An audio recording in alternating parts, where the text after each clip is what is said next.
the beginning, there was nothing. And then there was the Drunken Peasants Podcast. I gotta get a witness. No! Say, man, you got a joint? No, not on me, man. I don't have facts to back this up. It'd be a lot cooler if you did. That's true. Sometimes I cry. Oh! Lick my butthole, he laughed.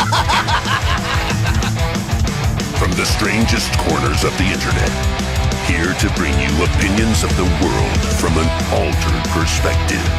Here are your hosts, the Drunken Peasants. Hello, everybody. Welcome to the Drunken Peasants Podcast. This is episode 852, part 2. It's part 2. Take two. Yeah, take 2. We're trying it again. And we've got Scott and Asterios here instead of Hannibal and Monty. That's who we were supposed to have last time. But we had technical issues. Everything just stopped working. But here we are now. We're live. Everyone please like the stream. We've got a lot of back content to catch up on. This is a very special episode for Scott and I. A while back, Scott and I were in Pennsylvania at a pizza buffet. And I ate 50 pieces of pizza, and Scott ate 52. Really? Where did Asterios go? That was an 852 joke is what happened there, and you're right to not acknowledge it. That's money right there. But we were in Pennsylvania. That part is true. Yeah. Yeah, after you told that story, I was waiting for Asterios to comment on it, but he was gone again. I don't know what 852 means. It's episode 852. That's all that it is.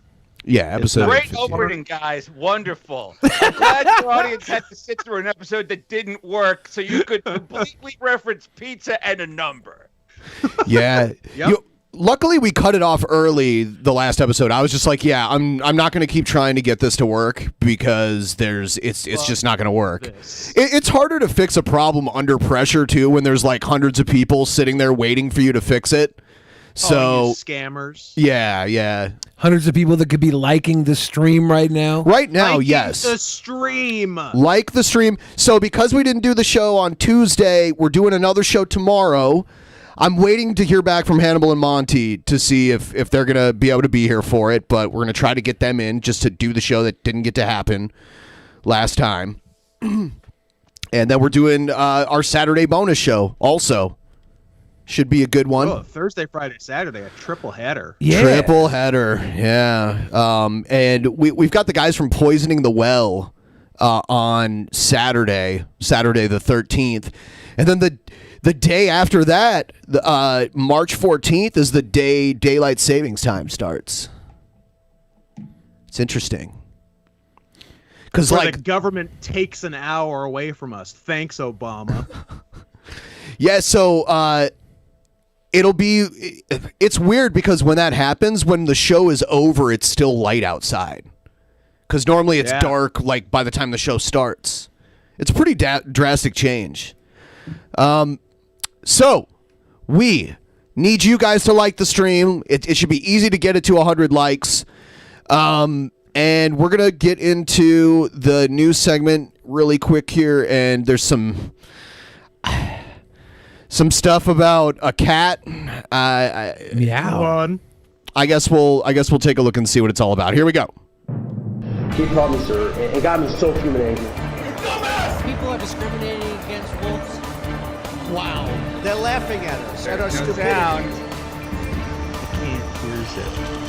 I'm missing all these great clips. Hold on, I got it. I'll have to fix that. You better well learn to love it. They can hear it. The audience can hear it. I don't know why you guys can't hear it yet, but I'm not even going to try to fucking fix it right now. So that's just how it is. Nah, you should try to fix it live. Okay, no. How about we forget that even happened and move the fuck on?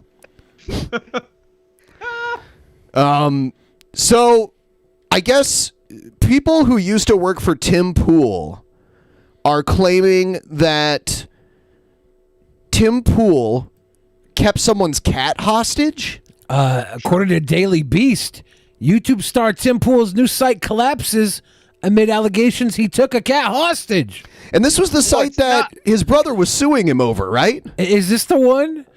Tim Pool's disgruntled ex-partners say he used a cat as a bargaining chip in an ugly business negotiation. Pool says he's innocent.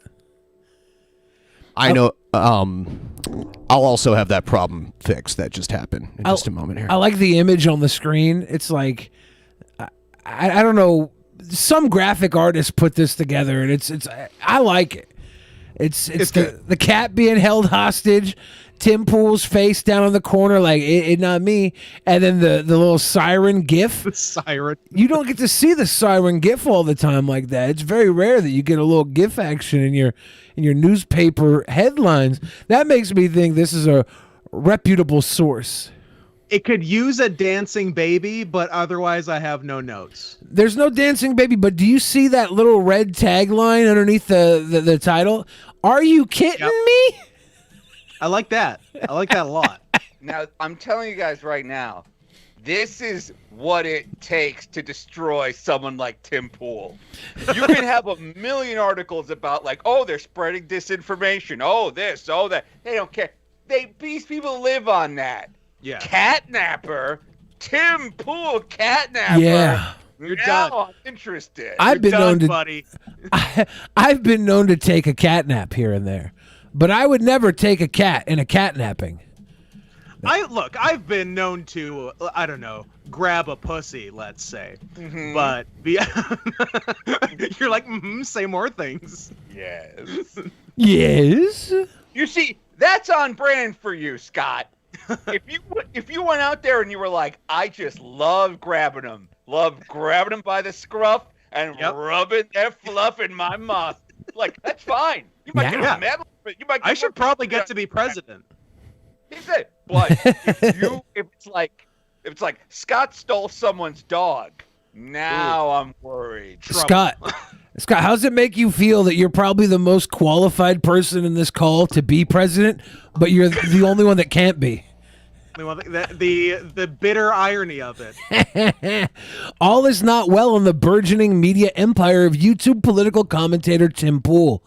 Amid an acrimonious falling out over who controls the future of a digital news site that Pool helped launch, the YouTube star is facing accusations from former partners that he used a cat named Betsy as a hostage in business negotiations, only handing the pet over after police were called.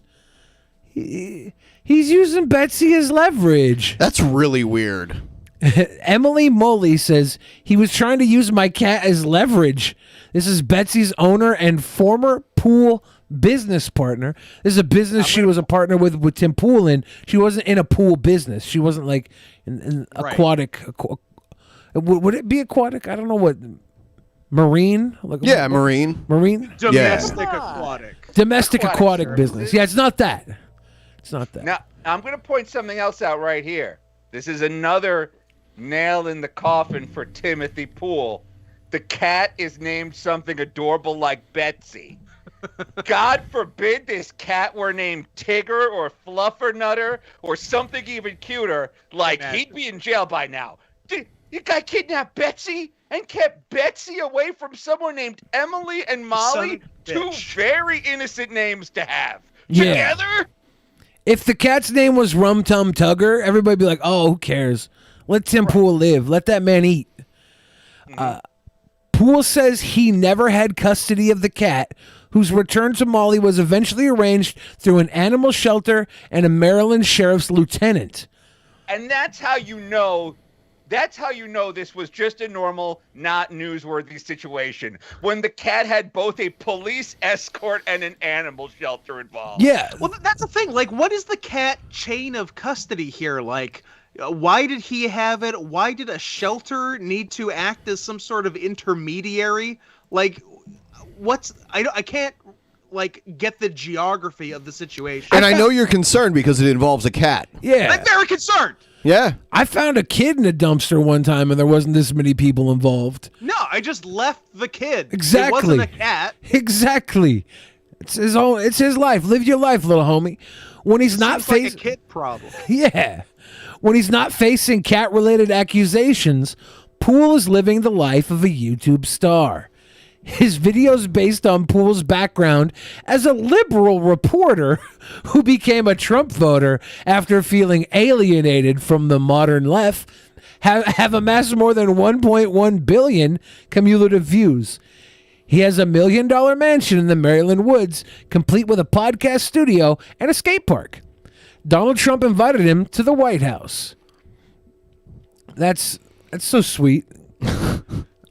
What? Trump inviting him? Yeah, I wish, as much as I never liked Trump and never voted for him and everything. You didn't vote for anybody.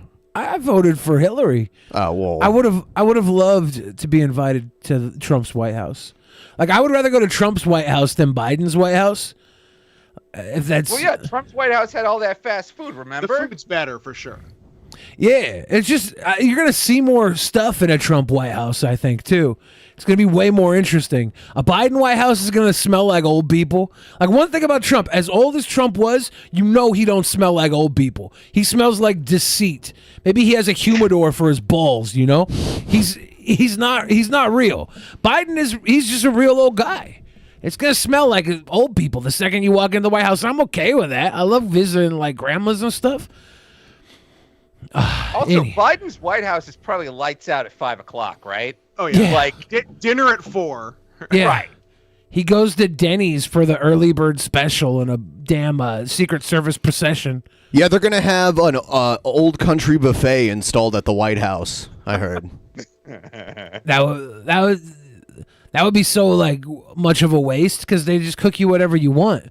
But I still want it, You want old country? the logistics of having one installed. It's why, but then I think about it. And I'm like, let's do it. President, and I want. Yeah, Trump had a Diet Coke button on his desk Diet Coke that he button. hit, and somebody came in with a freaking a silver platter. Brought him a Diet Coke. A man in a suit. Do you think he had a trap door in front of his desk installed? Like Mr. Burns? Yeah. Now, I wouldn't put it past him.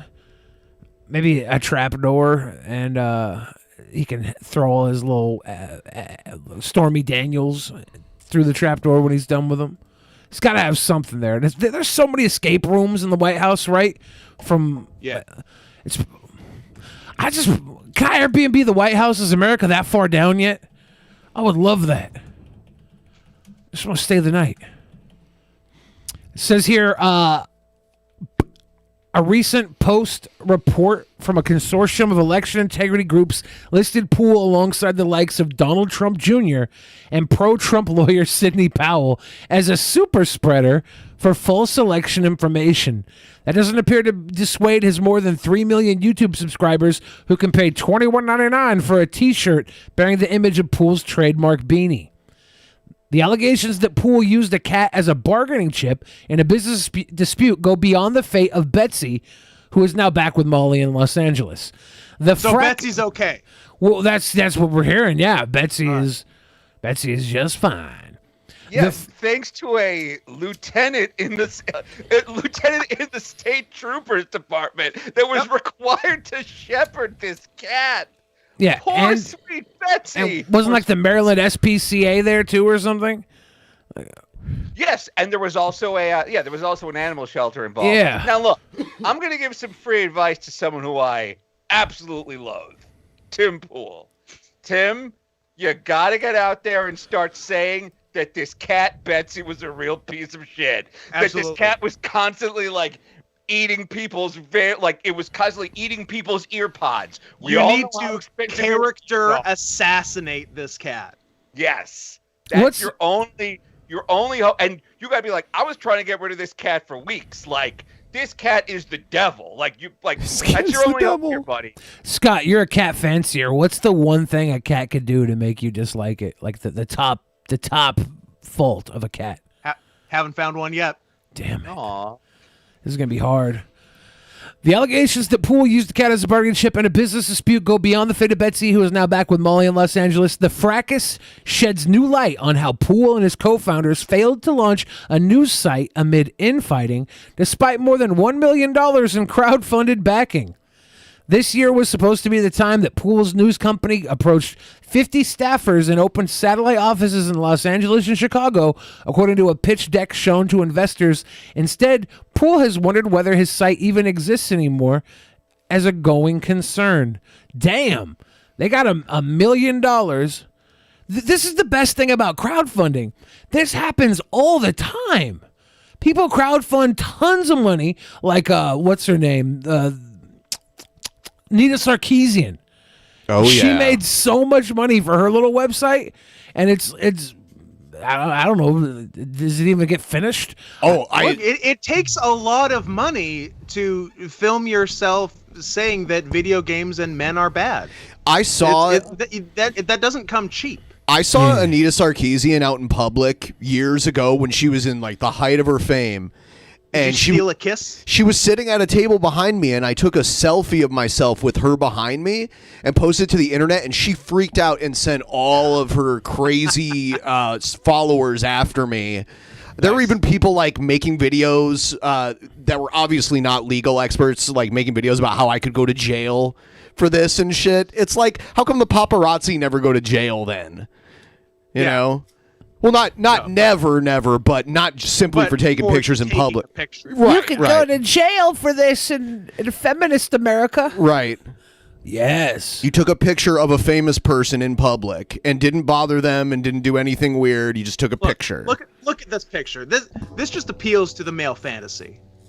I love male fantasies. I have some myself. Is there any more to read here? Okay. In May 2019, Poole, Molly, and a third co-founder, didn't even get named, launched Subverse, a new site, YouTube channel, news footage Subverse. service. Yeah. The site raised more than $1 million on crowdfunding platform WeFunder with a buzzword-heavy pitch that promised to create a decentralized news network boosted by Poole's massive social media following and background reporting on protest movements like Occupy Wall Street. Now, I'd like to point out that apparently this website is so decentralized that not even its owner knows if it exists anymore. That's Genius. federated for you.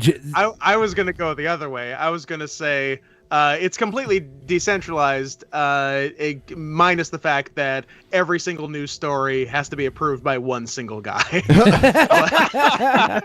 Yes, otherwise decentralized. Yeah, because Subverse, yours doesn't exist. Subverse was actually started by Tim Poole's brother, and then Tim got brought into it after the fact, and Tim kind of pulled the rug out from under his brother and just kept it and cut him out of his share that they had originally agreed on. What was the thing with his brother's dog? There was another animal like pet situation. What was the pet stuff? It was like his dog was suffering, and Tim was like accusing his brother Reactor of like abusing the dog or something. Yeah, and he was like, "Dude, that's not true. I love that dog." It was very. And then Joe was like, "You murdered that dog, didn't you?" God, that was because Joe was on here that show. That sucked. Kill that dog. I gotta say, there's no one. None of us could get to the truth like Joe could. Asking weird questions, like, agreed. Good for Joe. But Joe is gonna get to the truth that he wants to get to. Like he'll make the truth happen, whether it's true or not. I love making truth happen. That's good old Joe. I see no problem with this. Joe trained under the Mossad. Molly worked as a Subverse's chief content officer, where she was billed as the queen of content. In May 2020, Poole brought in Rocco Castoro, a former vice editor-in-chief who once journeyed to Guatemala. And a capo in the New Jersey Mafia. Yeah. To meet with former vice editor-in-chief who once journeyed to Guatemala to meet with fugitive cybersecurity baron John McAfee to run the site's editorial and business operations. Subverse's name was changed to SCNR, pronounced Scanner, for several reasons. There's a porn game called Subverse. Cool. That's not why he changed it. There's a porn game called Subverse, so you can't really compete with porn on SEO, Castoro explained recently to the Daily Beast. You know... I'm also going to point out one thing before we all start making fun of this porn thing.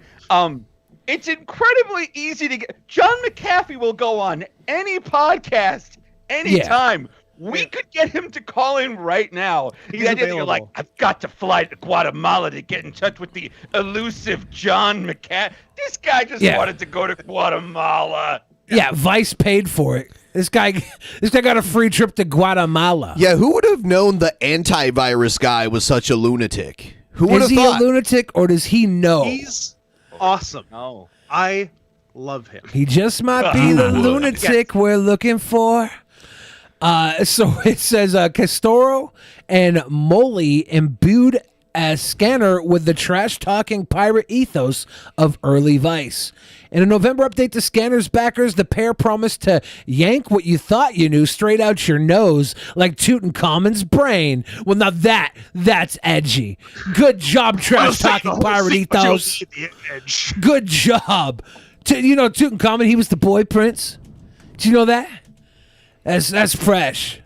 These Tutankhamun references are so fresh. Pretty fresh. They told backers unhappy with a lack of new YouTube videos that YouTube sucks a fat one and advised. If somebody sucks a fat one, I'm a little proud of them and advised them not to complain. Today, YouTube does suck a fat one. And advised them not to complain directly through the crowdfunding site like a ding dong. Don't complain about us through like a ding dong. This makes them sound so cool. Why does he change his name to Tim Cool? This is so cool. In response to questions about why Poole appeared to have a diminished role in the site, Castoro and Molly told Poole's fans to email their glorious leader. Say a little prayer. Maybe he'll see it, they wrote. This is beautiful. It sounds like they've got customer service down to a science. Yes.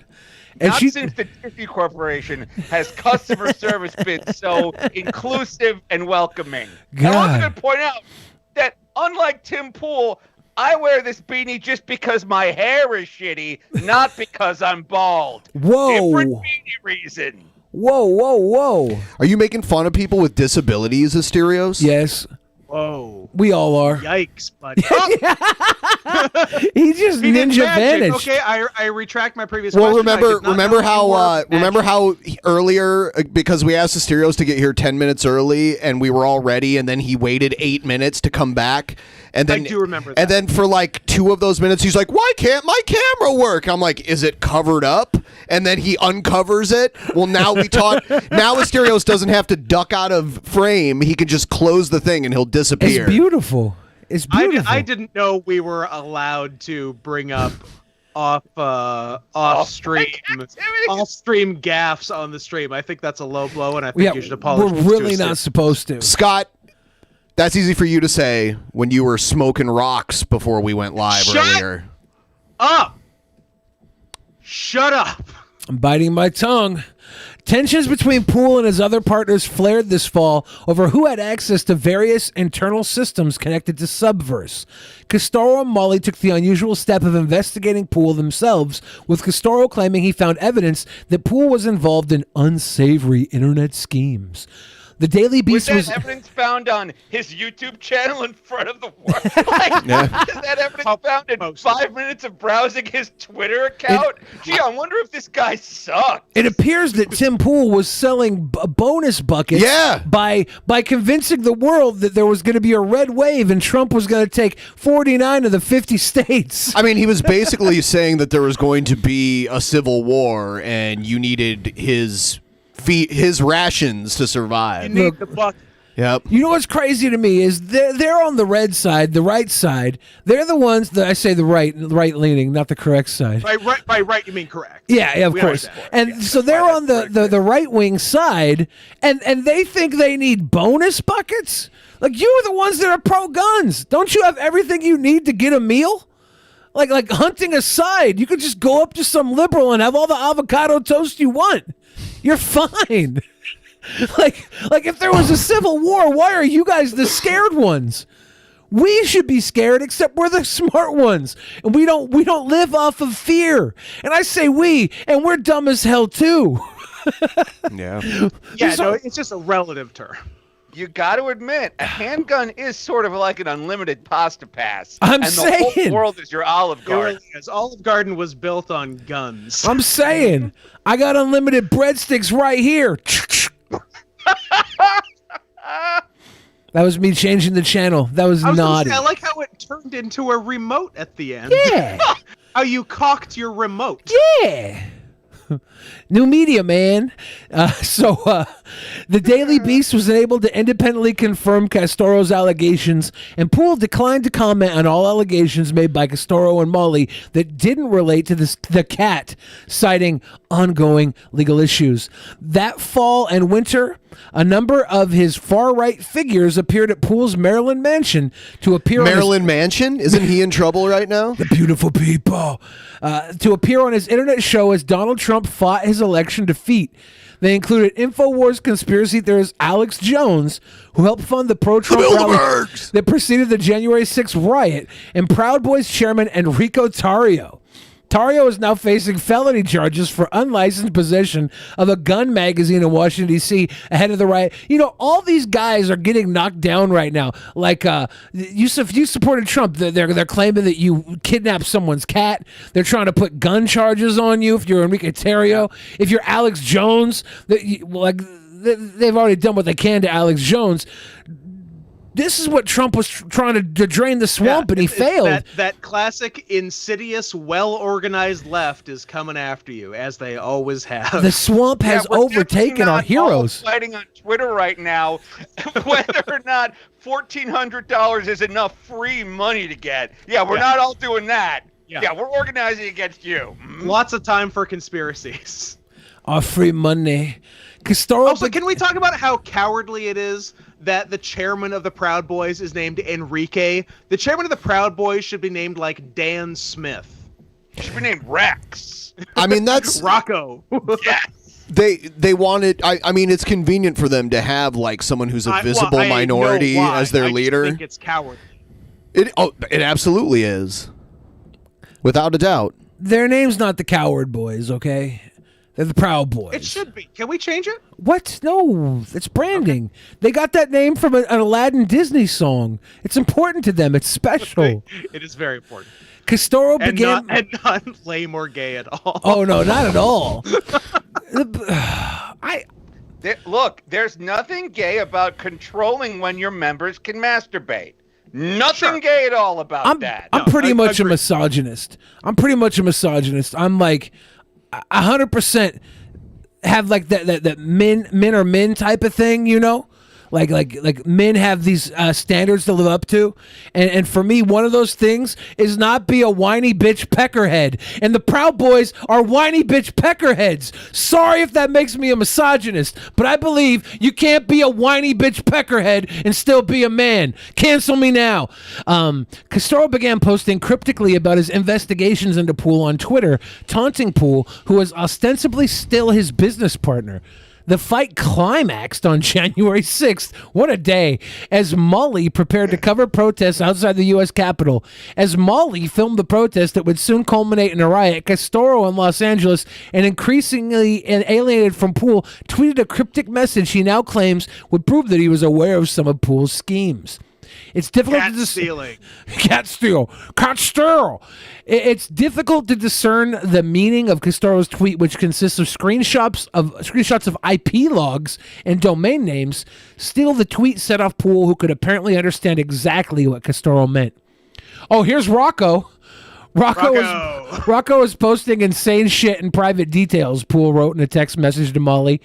As the riot began, Poole demanded in a voicemail that Molly return to his home in Maryland immediately. You can call me back right now, a person whose voice closely resembles Poole's said in the message, which was shared with the Daily Beast. I don't know what you did, but this is beyond serious. Poole continued without naming exactly what he was angry about. I don't know what's going on other than what the fuck did you do, Poole said. You need to call me back, right? This one's on you. Whatever ends up happening, I had nothing to do with it. For a while there, your Tim Pool voice was almost like your Ben Shapiro voice, is like nasally and kind of nerdy sounding. Yeah. What's going on? This is what they want. Yeah. See this? This is what they want. I was going. Tiny boys. And again, a quote like, whatever ends up happening, I had nothing to do with it. Those are the words of an innocent man. Always. It's kind of like how today when Prince William was like, the royal family is not racist. Like, if you've got to go out there and say your family's not racist, you're from a racist family, my friend. Martin Luther King never had to go out there and be like, I had a dream where I was not racist. I had a dream. I had a dream like that once. I didn't like it. Oh, more like a nightmare for you, I imagine. Canada is like so weird. It's so different than America. You guys have no history. You just like showed up one day. Huge history against their indigenous population. Well, yeah, that doesn't count. No, I agree. Yeah, we just showed up in like 1973 and everything was cool. Canada just pretends. They just pretend. I don't think Canada's real. Much more information on this will be made public in the coming weeks. Racism up there where they make fun of people from Newfoundland. Yeah, it's just we just do white on white. We have very tame racism. We just make fun of the worst whites, and who gets mad at that? No one. Kind of like we do on this show. Oof. Yeah.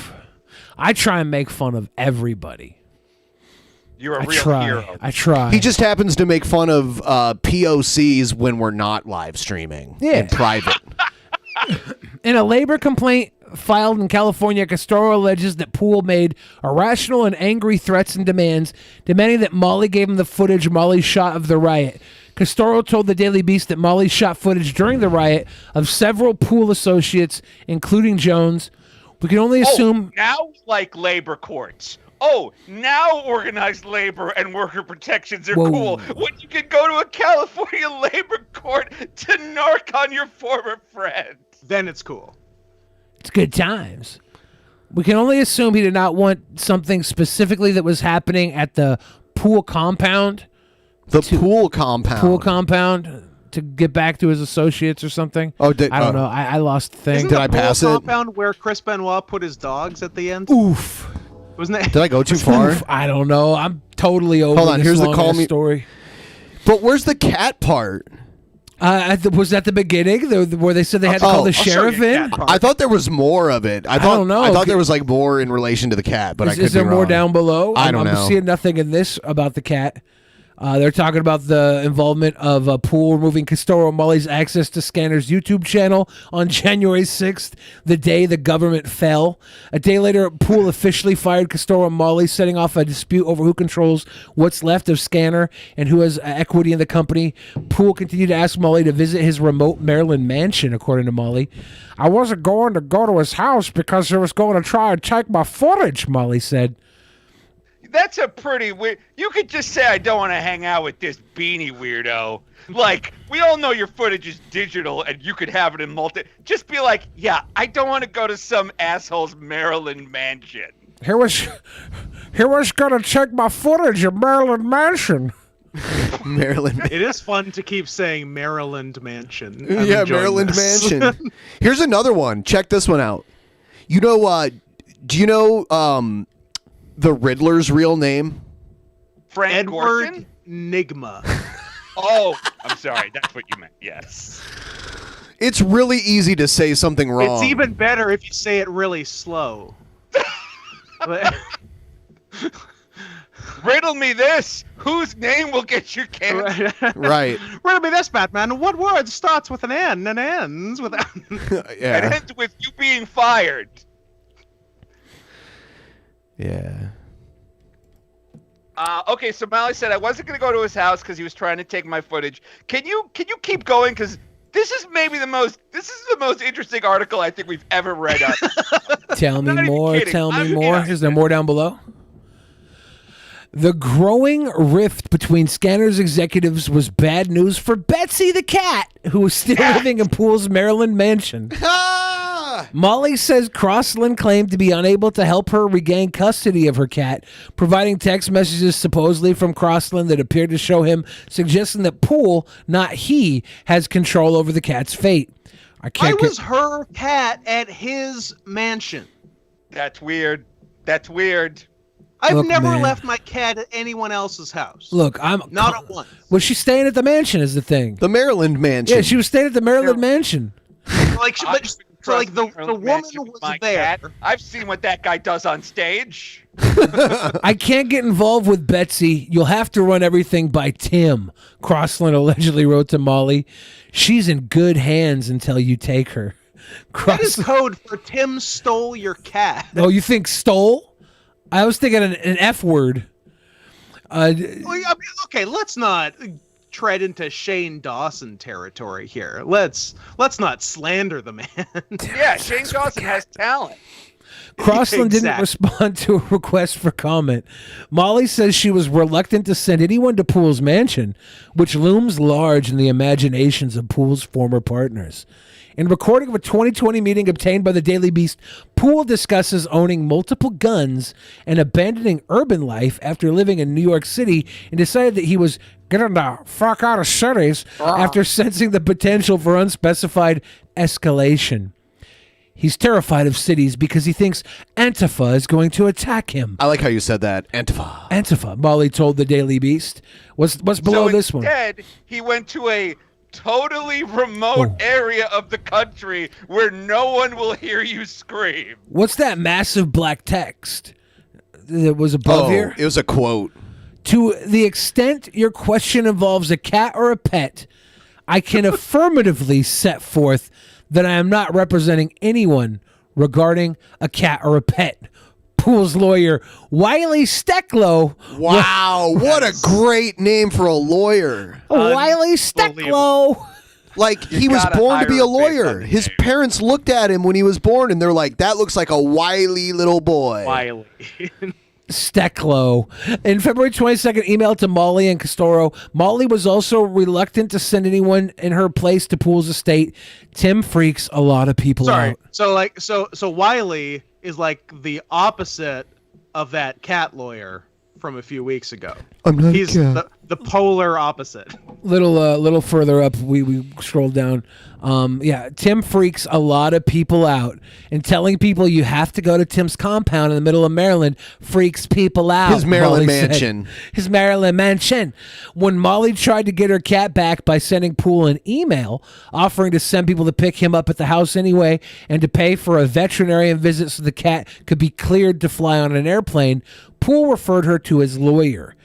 Any correspondence? Okay. If the cat needed to be flown back on an airplane, that means the cat was flown there on an airplane. What the fuck is going on with Not this necessarily. The cat could have been driven there, and then she stayed there. Like the cat could have came with her, and then she's now living in Los Angeles because she's no longer living at the mansion. The Maryland mansion. The Maryland mansion. The only way this makes sense is if these two are in a relationship, and they had a cat together, and then they broke up, and now it's just a very typical cat fight. But actually, wait, it's a very atypical cat fight. It's a custody battle. A cat fight is way hotter than this. Yeah, they might have been in a relationship. They were in a business relationship, right? So maybe she was living there while they were doing everything. Maybe that was part of the funds were to pay for housing for the team. I don't know. I would like to speculate that would. It is just speculation, but that would explain.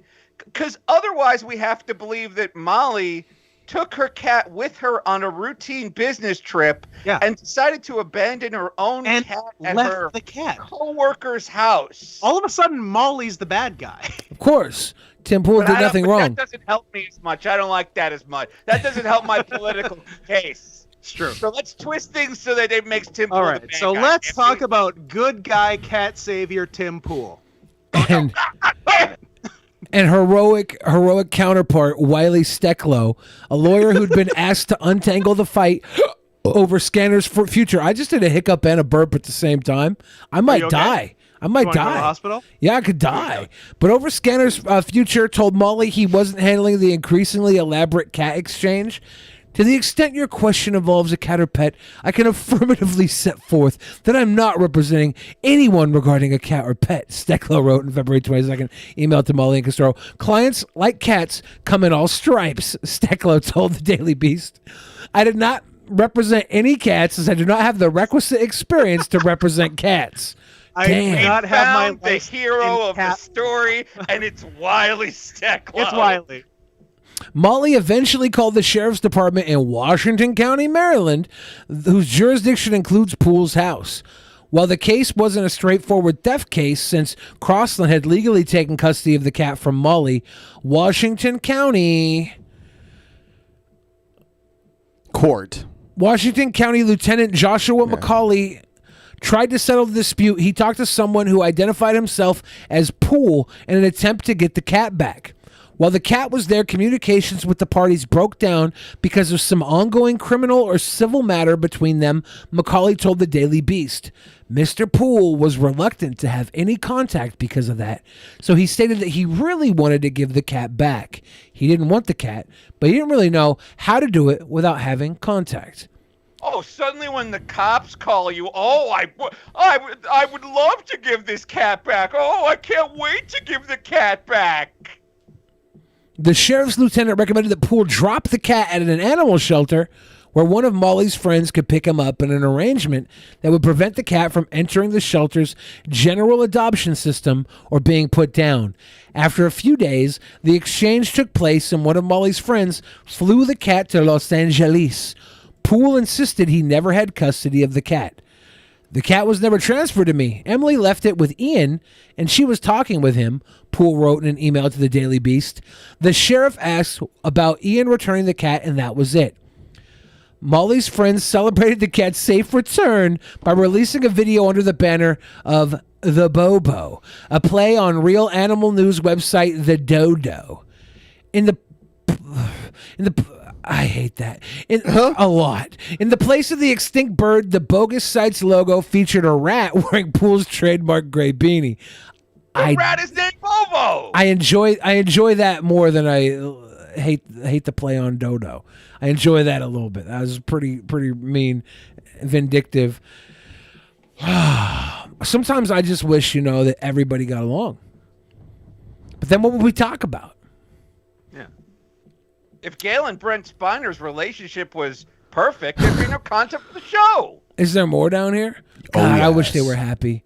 Yeah, there's let's watch this video of this cat. Oh, yeah, we've earned it.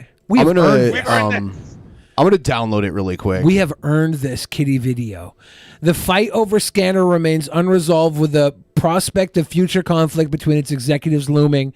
On Tuesday, Castoro claimed yet again he has no proof of Poole's perfidy. It's not clear who actually owns the site for the cat, though. The saga is over. She's happy, Molly said. Thank God. That's a great journalism, Daily Beast. I can tell you barely talk to anyone and have no facts you're going to stand behind. This is done entirely on third-person hearsay. They won't even confirm that it's Tim Poole in these voicemails they have. A person who sounded maybe like Poole, but could be some other probably dude. Billy the Fridge doing an impression of Ben Shapiro. It most likely was. Hi guys, it's Tim Poole here. I did not take the cat. I have 0 cats. I'm a sweet boy. I have the cat though. Come Here's get the it. video. Oh no, wrong one. Warning. Yeah, no. Let's Hopefully, give everybody a seizure. Betsy was being held against her mom's will because her return was being used as leverage in a business dispute. After multiple attempts to arrange her pickup, Betsy's mom had to call the sheriff's office.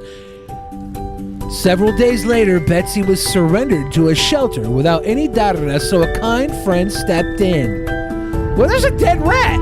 He rented a car and drove through 6 states, all the way to Hagerstown, Maryland.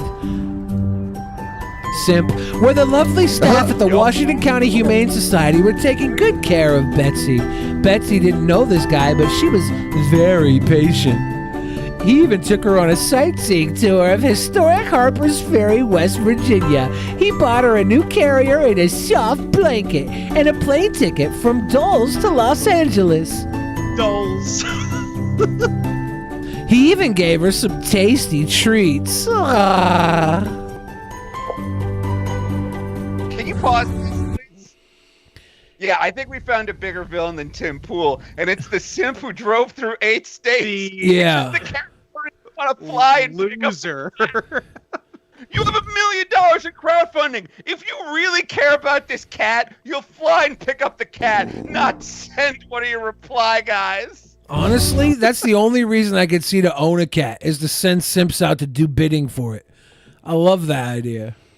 After a long fight, Betsy was reunited with her mom. The music, the like generic YouTube video music is awful. I love it. You have no idea. Hey, Thank you, Eduardo. Cheers, Thank brother. you, Eduardo. Was she pretty well behaved? She was the goodest girl. She was the goodest girl. Ace Ventura CI. Interception agency. I hate this all. Loser. Oh my god. Why don't you reveal your face, cat collector? I was expecting exactly that face. Ah, yes, Joe Fianta. Everyone, the most recognizable guy in content. Who you, look, what a I great can't reveal. swing a dead cat without hearing about Joe Fianda. Also, why is he wearing 2 masks like a cuck? That's the big question. Hi, Kiki Mouse. Oh. Yeah, I hated all that. No. Special thanks, Joe Fianda. It was charming. The shout-outs. I would say it's So, quite charming. where's the $1 million in crowdfunding? Obviously, Tim Pool's sitting on it. Okay. Tim Pool's got stacks. He's caked. He don't give a fuck. He's got Scanner and probably invested a little bit of it into Subspace or whatever that. Subverse, yeah. Subspace. Probably invested in whatever that porn company was he had to change the name for. Well, I got to admit, this was a pretty neat little character assassination the Daily Beast put together. Like, it had everything. It was the perfect hit job on someone they don't like. Yeah, can we ever have Sriracha on someday? Can we have she really wants to come on, but she's afraid that you guys don't. She wants to make sure you guys want her on the show. Well, I haven't talked to Ben about this, but I want her on the show. And Did you guys hear that TTS when it came through? No, I didn't. The one during the thing? Yeah, we read it, but we didn't hear it. Right. So it's not set up for them to hear it for some reason, but I'll have to work on that later. Could you guys hear the music? We're fine. We heard that cat video for some reason. Yeah, but right. Yeah, it's a different thing. Sriracha wants to, because she's afraid that she doesn't want to be like the boyfriend. You know, how it is. Yeah, we're gonna let Scott's boyfriend be on. That would be cool. I want to meet Scott's boyfriend next week. Yeah. His name is Adam of YMS. Perhaps you've heard of him. Wait, are you really going out with Adam? No, I'm not. I don't know. I mean, you are a furry. But if I was, I'd go out with Adam. Yeah. Okay. Let's be clear. Yeah. When I say boyfriend, I mean it. it. Of a stretch that an in-shape, like entertainer might be a friend of Dorothy. When I say boyfriend, I mean it in the loosest sense of the anus. Yeah, we're in a non-sexual marriage. Should I read some of these? Yeah, sure. Wait! I'm so sorry. Perfect segue. Do you have the Milo story about how Milo is no longer gay? What? Ooh. Oh, Yeah. you're right. I did see Came that. out as straight. Okay, we need this. We need this in our this is life. the perfect segue because Milo is now claiming to be in a non-sexual marriage with their husband. Yeah, this is something you might have to change the thumbnail for after we're done with this. I mean, jeez. I'll bring it up. That's great. Here it comes. New York Milo's Post. out. I'm sorry. Tim Pool's out. Milo's in. Oh my God. New hot.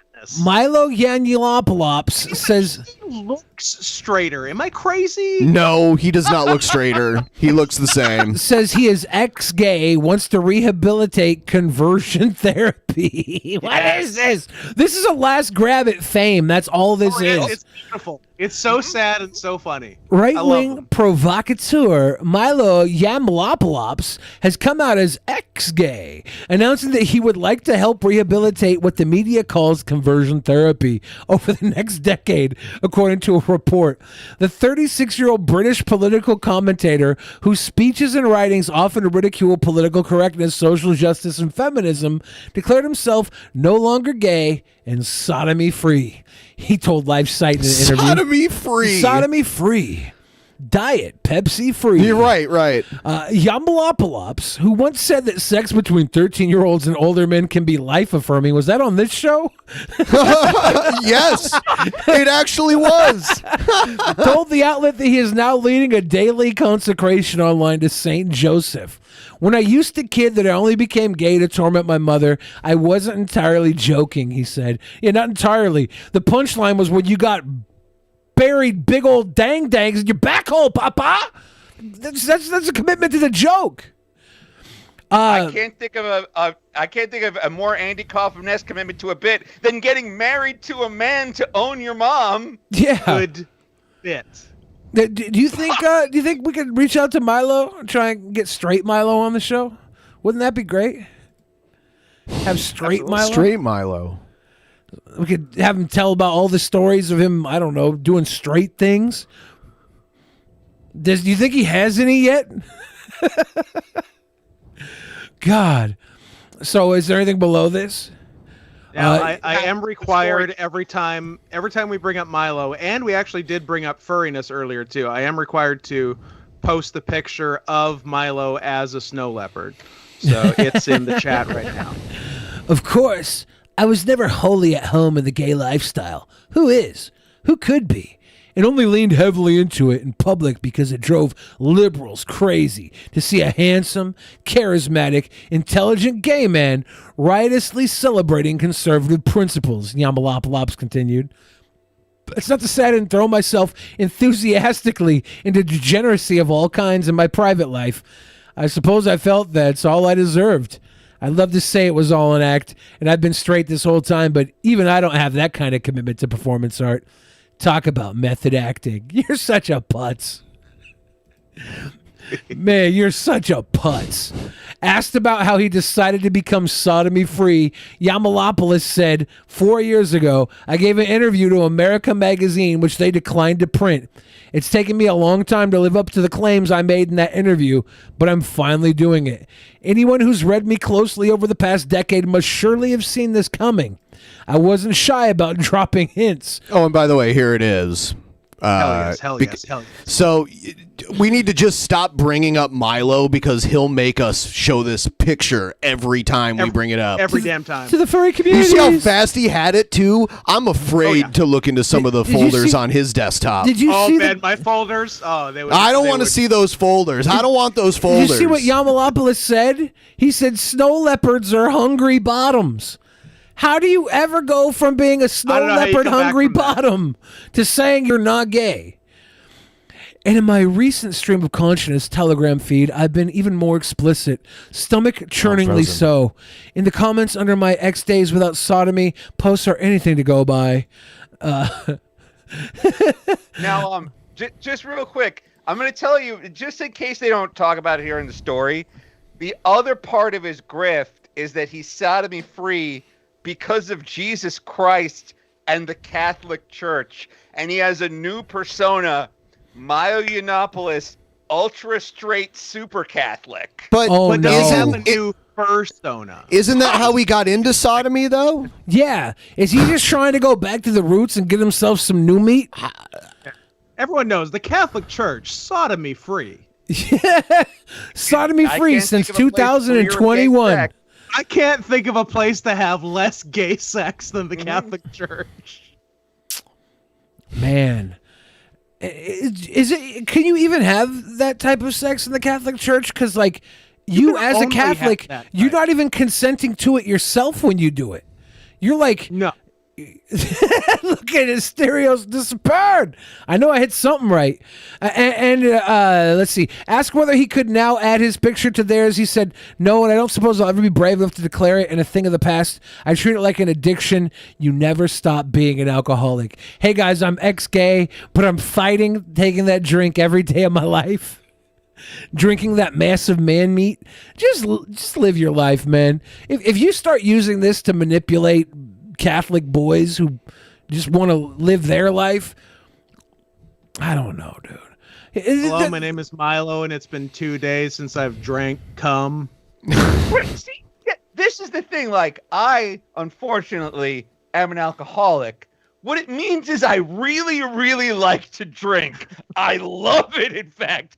I think about drinking all the time. Are you thinking about it right now? Yeah, of course I am. Jesus Christ. Jesus Christ. Smell it. And it's like, you're not, if you're fighting the urge to be gay, and if you're counting the days since you last had gay sex, you're gay. You're still gay. Like, you're a gay guy. Yeah, you would think so. You would think so. No, you're right.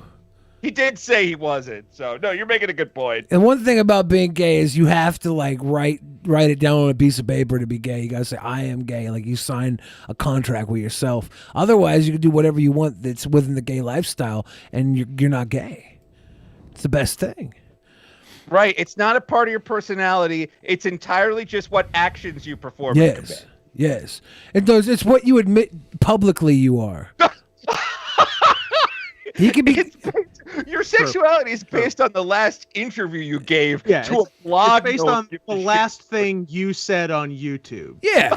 He could be some swinging monsters slam piece behind the scenes, and that's fine. But in public, if he says he's ex-gay, then he's extra ungay.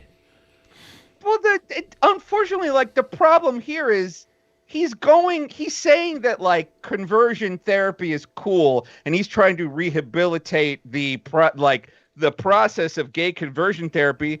We've all heard stories of, like, kids being literally physically tortured in these gay conversion camps. Like, gay conversion. Yeah, but did it work? Well, we should take all this energy that's going into gay conversion camps. The destination, not the journey. We should take all the money going into gay conversion camps and put them into victim of the Catholic Church camps so that you can have some mental health after that happens rather than just be told you're going to go to hell. Wouldn't that just be the camps they send people to when they're in Catholic school?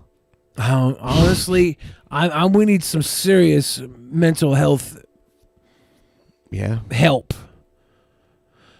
Yes, we do. And I mean, honestly, there are camps out there that are devoted to, like, helping people get past trauma. So yeah, you're not that far off the mark. Let's all hop on the trauma llama. Someone really ought to tell them to use more heterosexual looking photos on their website. I can share some tips. My followers have been giving me a crash course in all American straight guy aesthetics. And not looking so damn gay. Yeah. Which his idea of being not gay apparently includes growing a mullet. Look, if you don't want to have sex with guys, grow a mullet. It has the side effect that women also won't want to have sex with you, but nobody wants to bang anything with a mullet. A mullet is like a little sign on the top of your head that says, I got an STD. It's a passport to asexuality. It's like, yeah, it's an incantation for incels. Oh, I don't know how much more of this we need to read. I feel like. Are you tired of reading? Did you know reading? No, I mean, I can't scroll, right? So, like, I was just trying to move on since I can't scroll down you any scroll? further. You press down. Well, I couldn't earlier. Yamalopalops added that over the next decade, I would like to help rehabilitate what the media calls conversion therapy. It does work, albeit not for everybody. As for my other. Dude. So he wants to take conversion therapy to conversion therapy? He wants to convert conversion therapy. Okay. Yes. As for my other aspirations and plans, well, no change. I've always considered abortion to be the preeminent moral horror of human history. The conversion therapy should be outlawed for anybody under the age of 18. Like, it is outlawed in a lot of states. It's one of the reasons that, like, we were so vehemently against Mike Pence being a national figure, because he's directly tied to a conversion therapy camp where they were using shock treatment on young gay kids. Well, like, Indianapolis doesn't care. Whatever I mean, look, he's in the New York Post today. He sees this as a win. Yeah, the New York Post, one of the top 12 papers in New York. Yeah. Yapalomalops is also no stranger to controversy in his personal life. The self-proclaimed most fabulous supervillain on the internet was permanently banned from Twitter in 2016 over his racist abuse of Ghostbusters star Leslie Jones. He also once compared rapé culture with Harry Potter, calling them both fantasy.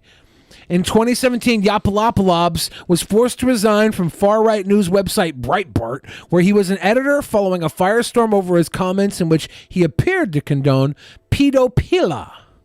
I like how he's kind of all over the map. Yes. He's kind of all over the map issues-wise, like... The condoning pedophilia is is doesn't really align with the rest of it, and then also for a while up to and including now the being gay part as well. I like that he keeps you guessing. He's, dare I say, my favorite person. The cool thing about Milo Yiannopoulos is he solidified our place in this world as an obscure alt-right podcast. It's Milo Anal Prolapsipus. Oh no! Oh no! I'm gonna read some of these donos. Okay. You want to say something, Asterios? Well, I was gonna say just the last thing. Yeah. Now he's saying that his husband is his non-sexual live-in roommate. Yeah. Can you imagine somebody like denigrating your marriage to score hits and scheme more money out of the Mercers and whoever the fuck? Look, well, normally no, but if you're married to Milo Yiannopoulos, yes. You should expect that. I live with Joe. Right. I live with Joe. He's my roommate. If I were to call him my non-sexual roommate, that would be more gay than just calling him my roommate. That's true. Weird. Vehemuchas says, Idaho native here. I agree with Ben from last week that my state is the Texas of Washington. Too many right-wing supporters, too many Mormons, and too many people from California moving here and driving up the housing prices. I had to get it off my chest. Well, thank you for venting with us for money. I appreciate that. Seth Looks gave us that big love. Eduardo Garcia gave us that big love. Mighty Five says BENPAI and William Fridge both are here by honorary members of the Royal Purple Popcorn Pimps and Players Gold and Diamonds Club. You will be getting your Purple Gold card in the mail very soon. Thank you. Okay. Thank you, That sounds Mighty good, Five. I guess.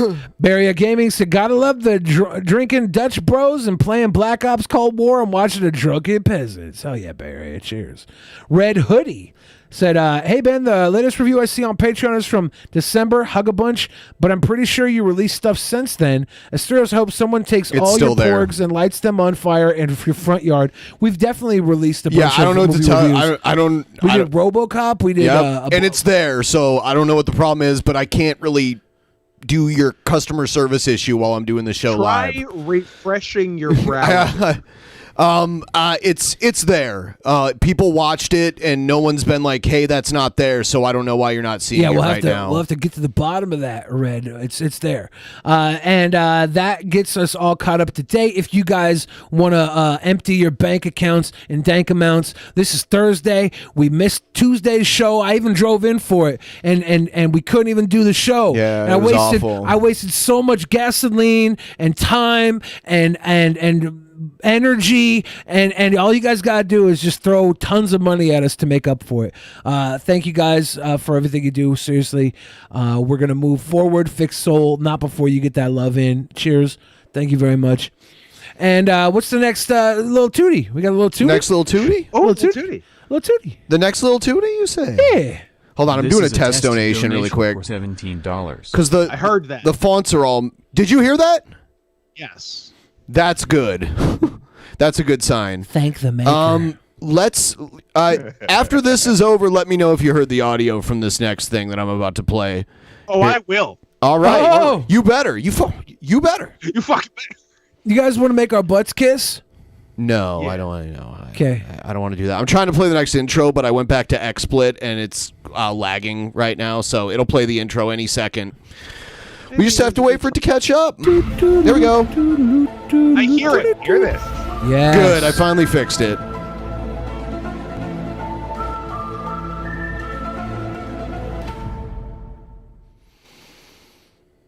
Oh, here's a new...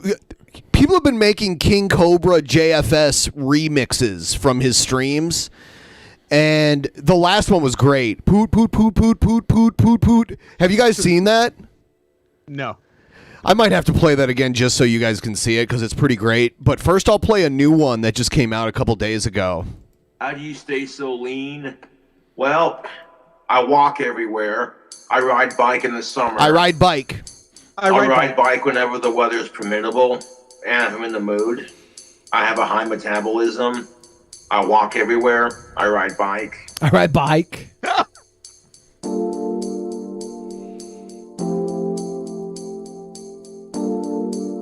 I've never been more relaxed in my life.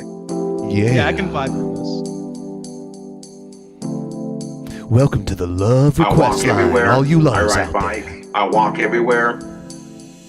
How do you stay so lean? Well, I ride bike whenever the weather's permittable. How do you stay so lean? Well, I ride bike whenever the weather's permittable. I have a high metabolism. Well, I have a high metabolism. God damn it. I walk everywhere. I ride bike. I walk everywhere. I ride bike. How do you stay so lean? Well, I ride bike whenever the weather's permittable. How do you stay so lean? Well, I ride bike whenever the weather's permittable. I have a high metabolism. It's not as good as the last one. God damn it. I walk everywhere. I ride bike. I walk everywhere. I ride bike. Is it going to switch up, or is it just going back into it?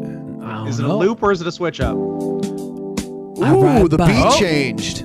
Oh, yeah. I ride bike. Dude, totally needs a new hat. You have an alcohol problem and you need to address that. Nope, I like the way my hat is shaped. It fits my head just comfortably. Yeah, I have such an alcohol problem and I'm not drinking right now. Kiss my ass. All right, I'm going to play the other one just so you guys can see it. Probably not the whole thing, but I'll play like a minute or so of it. I love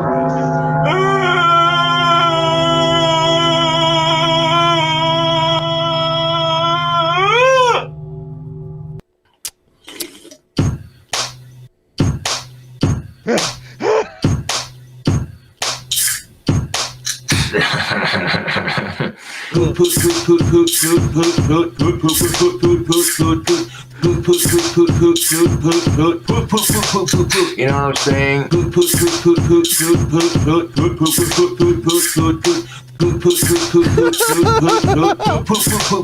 She said this. What the fuck is that nasty shit? And dude, I'm like, it's just my dick. She said, hey Josh, what the fuck's up with your dick thing? You know what I'm saying? And dude, I'm like, I'm proud of what I got, dude. You want my number? She said, and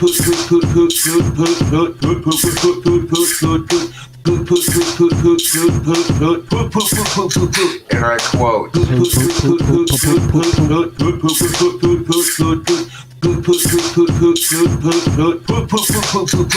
farted. I farted. Yeah.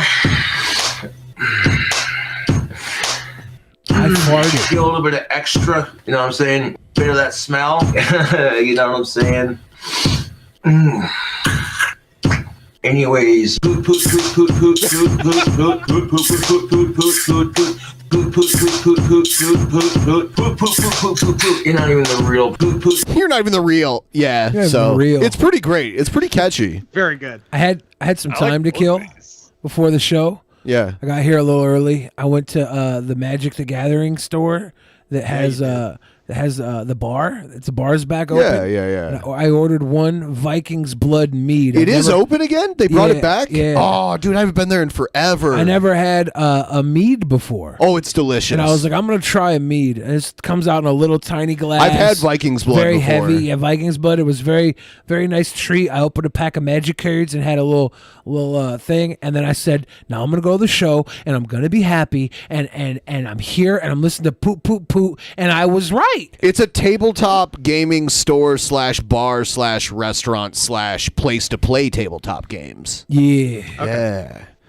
Yeah. Here's a little bit more Cobes before we move on to something else. Everyone, please like the stream.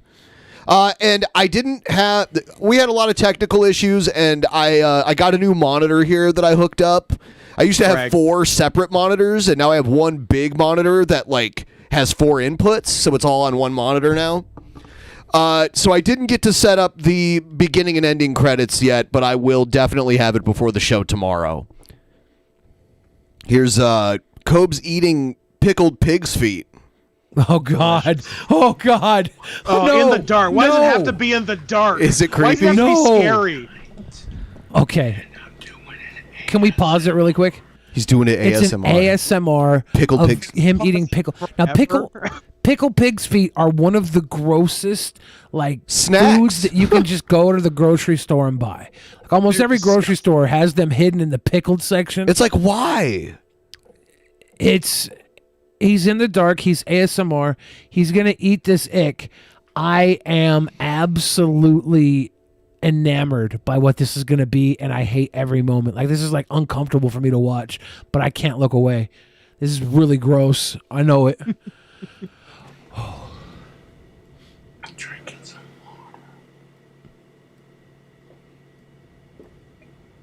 water. Gonna play a quick test donation here. I'm trying to get this shit right. This is a test donation for $81. All right. Damn. Thank you, John. Yeah, it was. Yeah. John.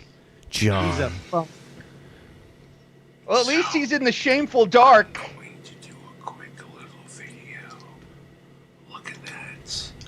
I expected his drink to. Oh God. Yuck. Hormel pig's feet. Yuck. Pig's feet. I wonder if he's gonna put any sauce on them. My mom likes pig's feet. He's trying to make this ASMR, but it's just creepy. Yeah. This is ASM hard R. I like his shirt.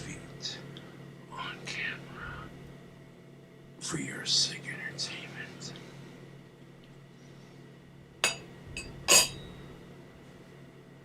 So let's see. Pig's feet from Hormel. I'm getting sick.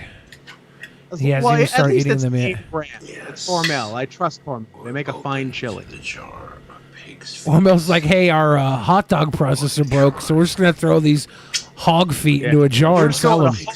Camera.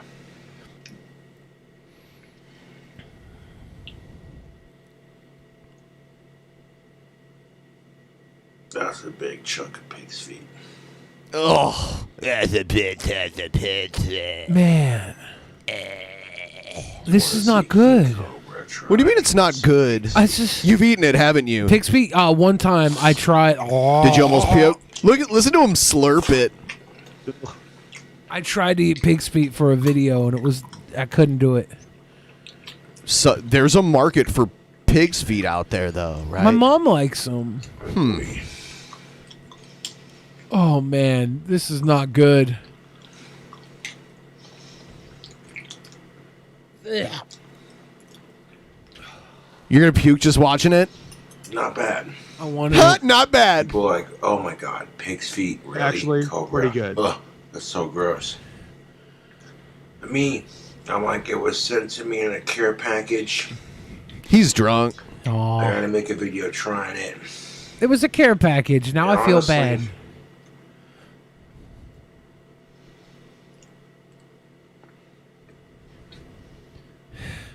I'm still grossed out, but I feel bad. Bacon? Do you like bacon? Pig's feet to try. Yeah, the one thing I like about That's bacon not true. is how wet and slippery it is. Only the wettest bacon. The pig's feet is like bacon if it was snot. Ah. Oh God. That pickled, whatever that juice is in there, that pickled juice is spicy. Oh yuck. You gonna be all right? No.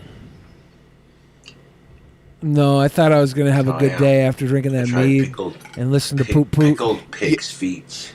It's over. See, he's the creator of both your joy and your misery.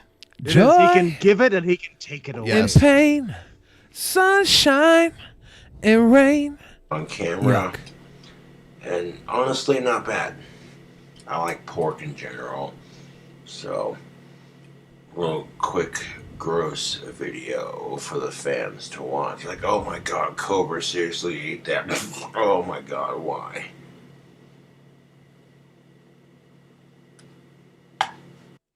All right. Here's JoJo the Watchman, and he has a message from God for everybody. What's up there, you guys? Your man Joe. Came around just to find that you need to know. And today we're going to get into this subject. The Lord was speaking with me last night that the Lord brought up to my attention that the black community has been trying to reach out to the Lord, and just to let you guys know that the Lord did hear you guys. But there's many things that he also brought up and that is in the community that is very detestable before him. I don't like that he's swaying back and forth. If we want to, you know, to be healed, have our community to be healed, to have, you know, not just black people, but many other races as well. But right now we're just specifically talking about this one. Is that if we want our community to be healed, we need to return back to Christ and do His will by following His laws, and not try to disobey them. What he brought up when he first spoke to me about is that he wants to bring up about feminism, that we need to denounce or abandon. Masturbate. Oh, he probably will, because every video we've watched on him so far. I'm shocked he hasn't mentioned it yet, but I'm optimistic it's still coming.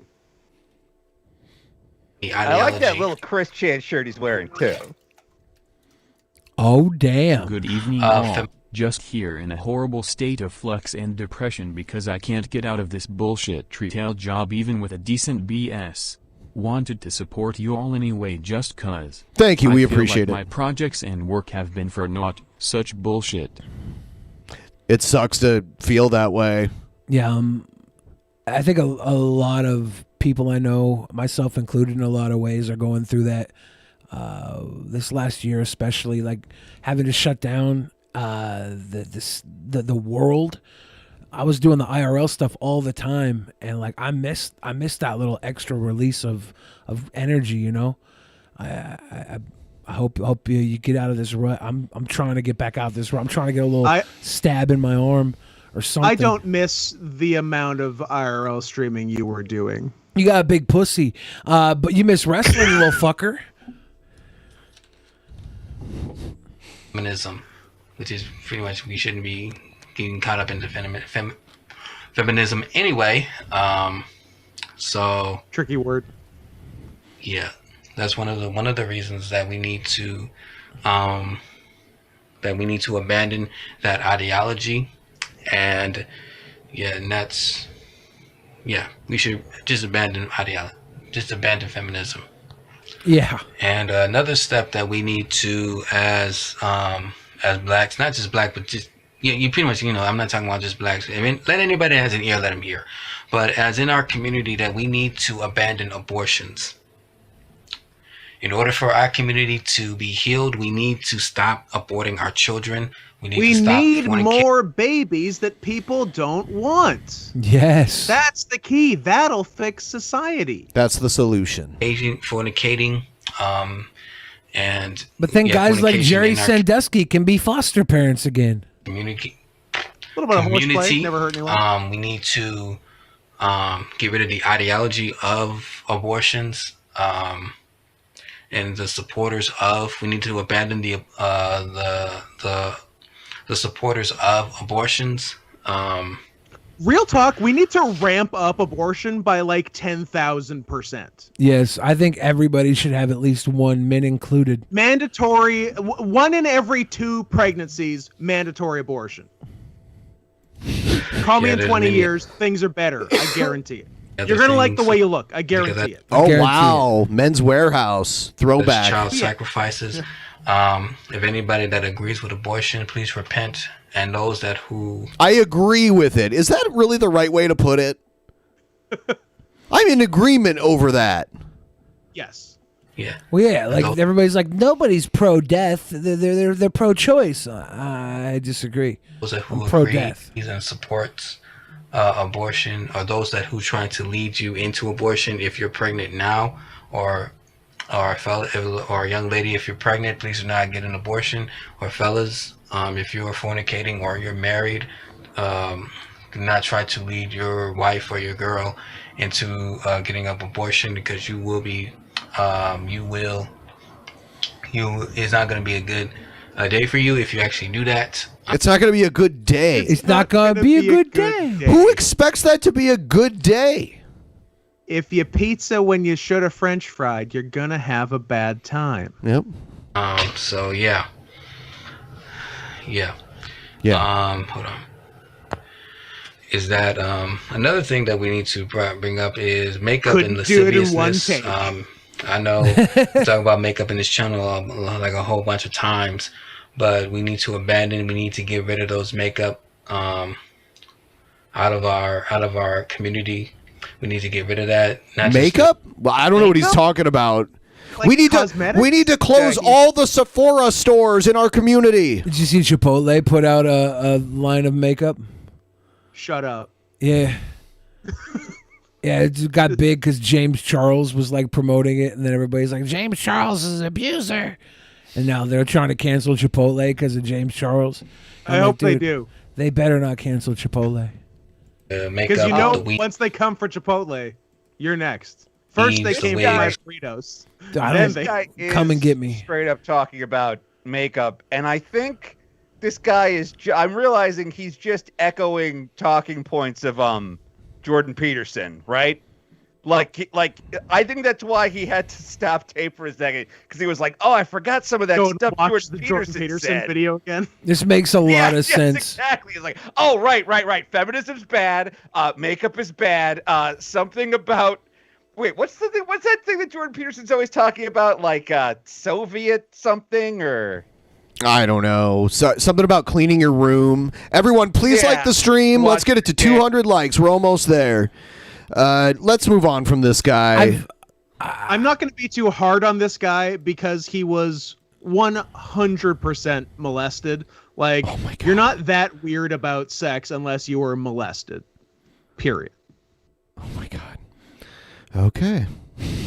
What, you think he wasn't? You think he's? I don't want to talk about it. I don't want to talk about it. I think he's probably 40% molested. Let's go. Let's move on. Not 100%. Here is. It's no. I'm not even going to play that because you guys will just take it. You know what? I'm going to reevaluate every video now, trying to think. No.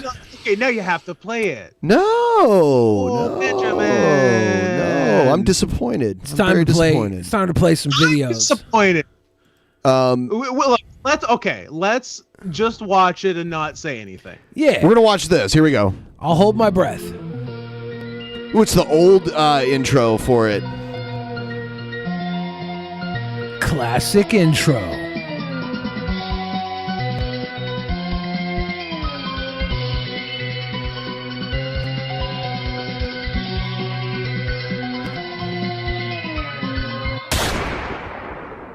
Antagonism. DP, are they gonna touch me? I had someone randomly DM me, someone randomly DM'd me and asked me what movie that was from, where the guy gets thrown off of the balcony. DP, are they gonna touch me? And the guy gets thrown off, and I have no idea. what that's from. And the guy who made that intro isn't in our Discord server anymore, so I don't even know. We'll I don't never know. Yeah. Let's do this one. It's from Miracle on 34th Street. So this, we've watched these guys before that I'm about to play. They're very, I guess they're mad about long hair in this. But didn't Jesus have long hair? At least in artistic representations of him, right? Yeah.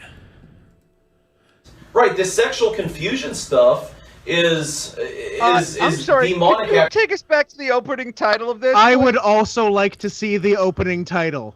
Yup. Yeah, okay. It's what I thought it The was. Fundamental Thunder pod. Did they just steal like a sports team's Literally logo? the WCW The Thunder WCW logo. Thursday Night Thunder.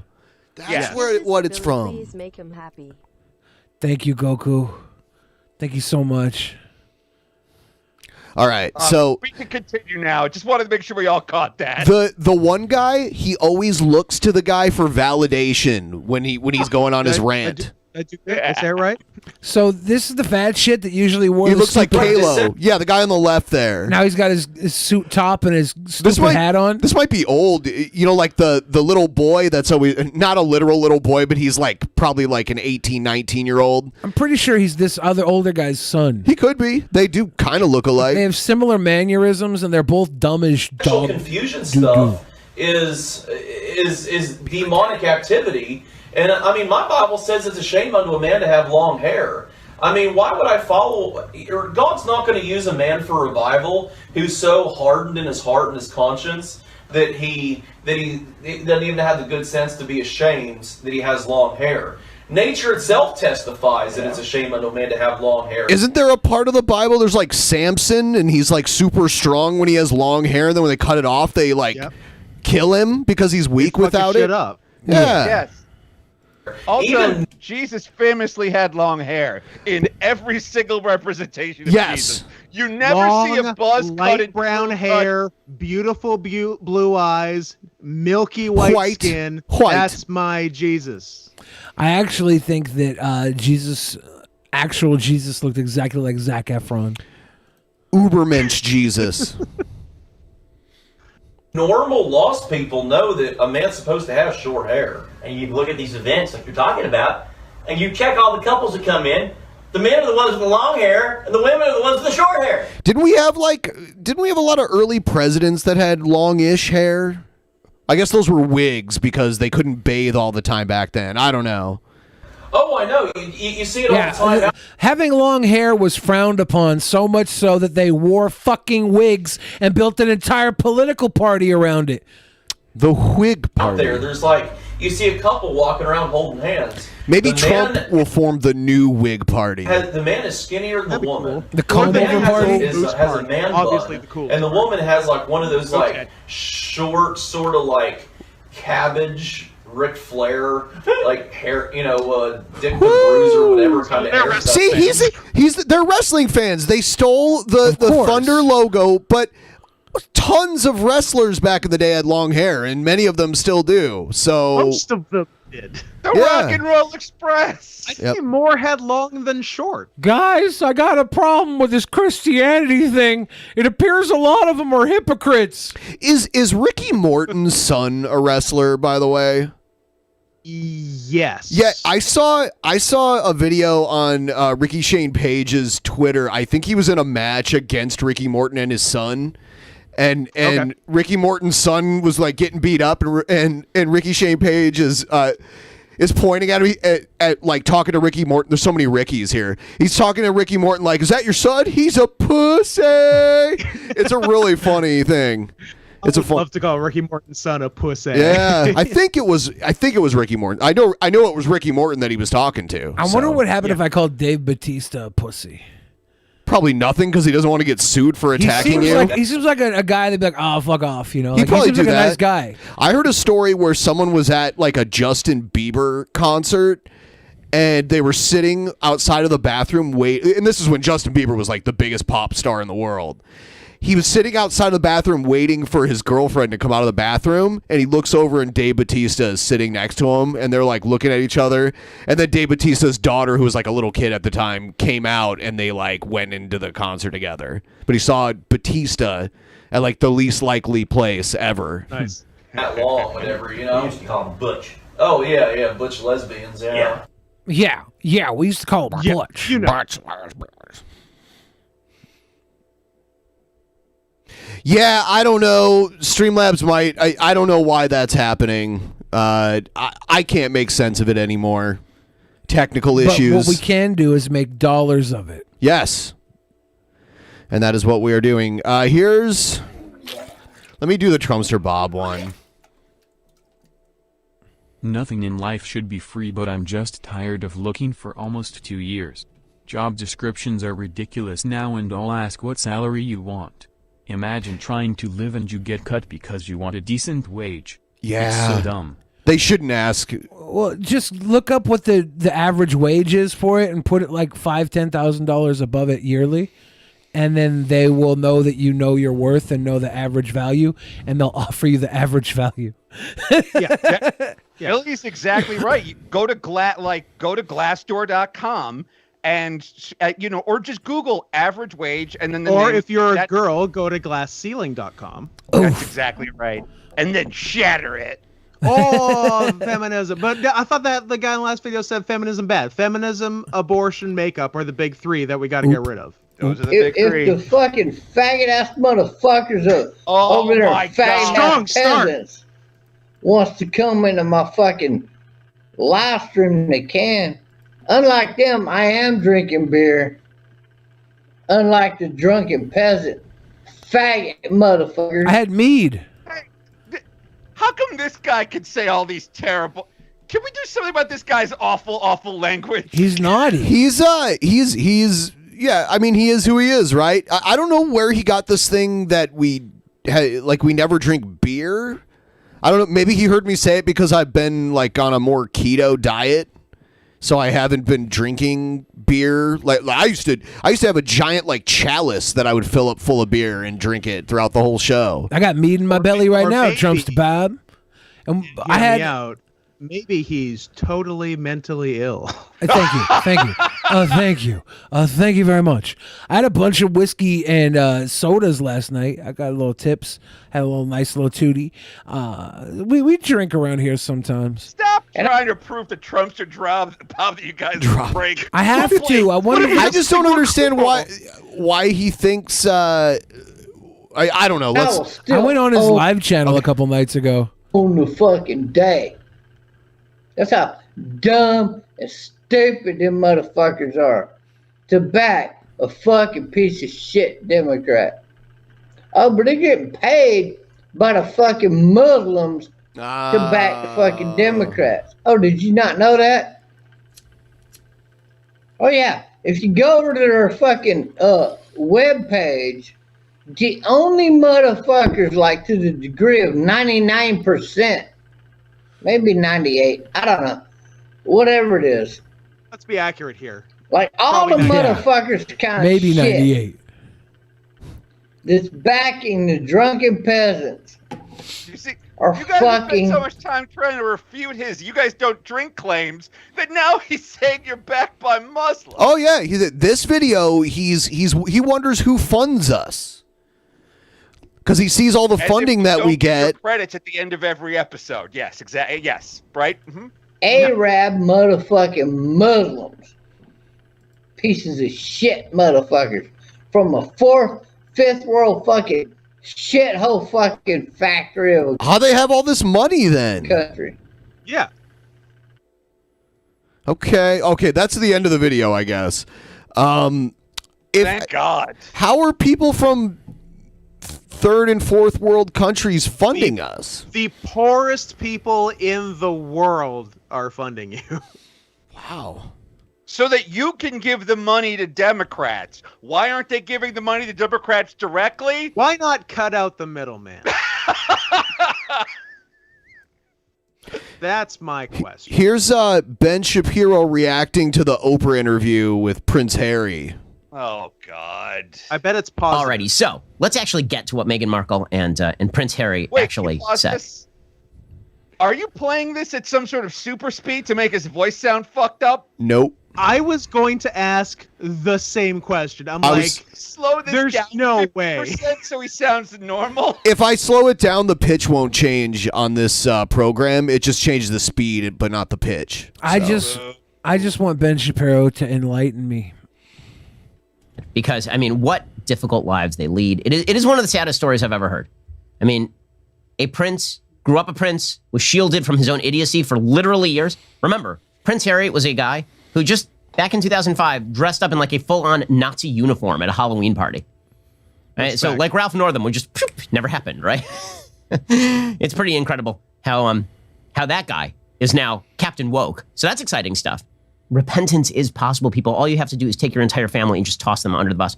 And meanwhile, Meghan, that it? What a victim. What a difficult life she has led.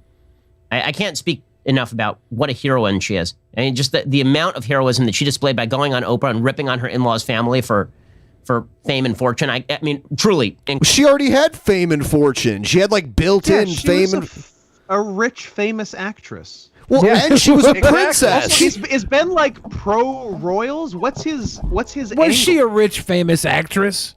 No, no. I was talking about her status as a member of the royal family. She opened some briefcases for Howie Mandel, right? Yep. I think she was in. She was on a USA show called Suits for years. She was like a critically acclaimed, highly paid television actress. The reason Ben Shapiro is going after her, by the way, is because he's the world's tiniest contrarian. Isn't Suits a USA show? For Meghan Markle, like he's got to find a reason to beat What's them that? up. Someone feels bad for a woman? Incredible stuff. Nip this in the bud. It's tough. It's tough. I mean, so many tough things have happened to Meghan Markle. Like one time, Kate Middleton taught her to curtsy, or Prince Harry taught her to curtsy right before she met the Queen. You know, it's just because she was an ignorant American, you see. And then she was ushered into the halls back. But then she saw the flaws in the royal family in a way no one else could, because she'd experienced American-style racism. So she was shocked to see it in the halls of royalty. That's it. By the way, Netflix movie coming out in a year. Watch. Starring them, probably. Well, maybe, I don't know. Maybe literally releasing a movie in a year starring Cara Dune. Why that? What kind of an attack is that? Oh, these people work in the entertainment industry, like the industry I am desperate to get into. Yeah, that's why he's bringing it up. He wants to have that counterculture in place for his audience. You know, the Netflix is going to put out this propaganda. She'll recast herself, but I don't know. Maybe she likes seeing herself on film. Who the hell knows? In any case, here she was explaining, you know, Prince Harry taught her to curtsy. She was just a little down-home girl from America, and she came in and she had to learn the ways of the royals, but only she was able to identify their deepest secret flaw. Now I want Ben Shapiro to eat my pussy. Is he a real person? Is this a bit? He's a cat. This seems like a bit. Is he a cat? He was purring. He's a cat boy. He's a person. It's a shame that all the cat boys except one obviously seem to be on the wrong side of history. It's a shame. I got no friends on this side. Here we go with Oprah. And you know it's not just Graham, right? Ben, that's not true. She had no idea. No idea. No, because for one, she's American. We don't believe in queens. Oh my God. We believe in angels. Mean Prince Harry. There's all kinds of royal worship. UK worship, like worship of the UK royal family in the United States. It's a big deal. I just think Meghan Markle had no idea what she was getting into. She never realized she was supposed to curtsy before the Queen. Can you pause this crap? Meghan Markle and Prince Harry gave a 2-hour interview, so congratulations finding like a lighthearted moment. Like Meghan Markle didn't go in front of Oprah to say I had to curtsy and that's why I'm traumatized. It sounds like she was traumatized by the thick layers of institutional racism and people worrying what color her baby would be. Like, that might be why Meghan Markle was feeling suicidal. Not this curtsying thing, but, like, Ben, like, congratulations, like, really reaching for a way to make this person look bad. I know it's very hard to reach from your teeny tiny platform, but, like, congratulations getting the stepladder to make Meghan Markle look unsympathetic for a second. Yeah, I didn't watch any of the interview. We got her. What was some of the most egregious stuff? That they weren't sure what color her baby was going to be? Was it worse than that? According to them, there was a lot of worry on what the baby would look like because... And if the baby would be too black. Right. That's the problem. Right. Isn't Harry kind of a ginger, though? Yeah, he's ginger. Harry is ginger. Very much a ginger. Yeah. Yeah, I would be more worried what the baby would look like because of I would him. hope the baby is as black as possible to get those disgusting ginger genes out of there. Oh, that's not happening. It goes far back. There's all kinds of like inbreeding in the royal family, like Queen Victoria. If you rearrange the letters in ginger, you get the other one we're talking. Anger. Anyway, Queen Victoria and Prince Albert were like first cousins. Nice. Yeah. Well, now I'm getting hard. Love wins. Yeah. Love finds a way. So that's what a difficult. I mean, how difficult must that have been to have to curtsy before the Queen of England? My God, how humiliating! You know, like every other human who curtsies before the Queen of England or bows before the Queen of England. Yeah, not every human. Can't believe it. Just Hey crazy. Ben, when are you going to talk about them being worried about her having a black baby? Get to that part, Ben. Crazy This part stuff. doesn't seem that And that's important when compared to the other part, she Ben. was about to learn of the predations of the royals. And well, by the way, it's not all on Meghan Markle. Harry's the actual villain of this piece. Okay, Harry grew up with these people, and now he's just dumping all over his entire family. Harry's a bag of garbage. Harry is terrible. Harry was Captain. I'm going to dress up however I want to dress up. I'm going to go to Las Vegas. This is so telling. Ben Shapiro is saying Harry is terrible because from Ben Shapiro's earliest day, he knew he was a tiny little homosexual man. And he's wanted nothing but to be free and be a tiny little homosexual man because he can't give up on his family. He's married a doctor woman that his doctor wife. His doctor wife's convinced him that having a dry vagina is perfectly fine, and he doesn't care either you way. Can just go pick up a doctor wife because I'm kind of into that. Is there a store? No, there is. Sorry, I stepped away. My dad told me. I hate Ben Shapiro too, but you're being too loud. I'm coming out. Not that kind of common loud. refrain at the Kokonos household. And get naked and smoke pot on the basis of my royal heritage. And then he's like, and you know what I'm going to do now? I'm going to take my entire family. I'm just going to drive up this bus over them, back up the bus over them, because my wife, who wants to be a famous actress and wasn't very good in Suits, now she wants it. So I'm going to go right along. The real villain here is not even Meghan. Right? Meghan is whatever Meghan is. Harry is the one who's the villain. It's his family, right? So, but what if Harry gets the royal family actually canceled and becomes the new king? Like, wouldn't that be a suave move? I don't know if that's in the rules, but we can tear the. There's nothing in the rule book that says a golden retriever can't be the queen. whenever I think of Meghan, I think twice as badly of. Have you of ever? Harry. Have you ever seen like someone get conquered? A land get conquered?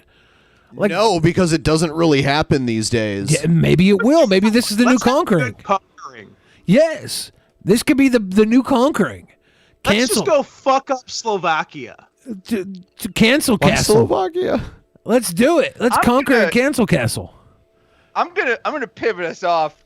What country we want to invade next? The answer is Slovakia, Asterios. You know that.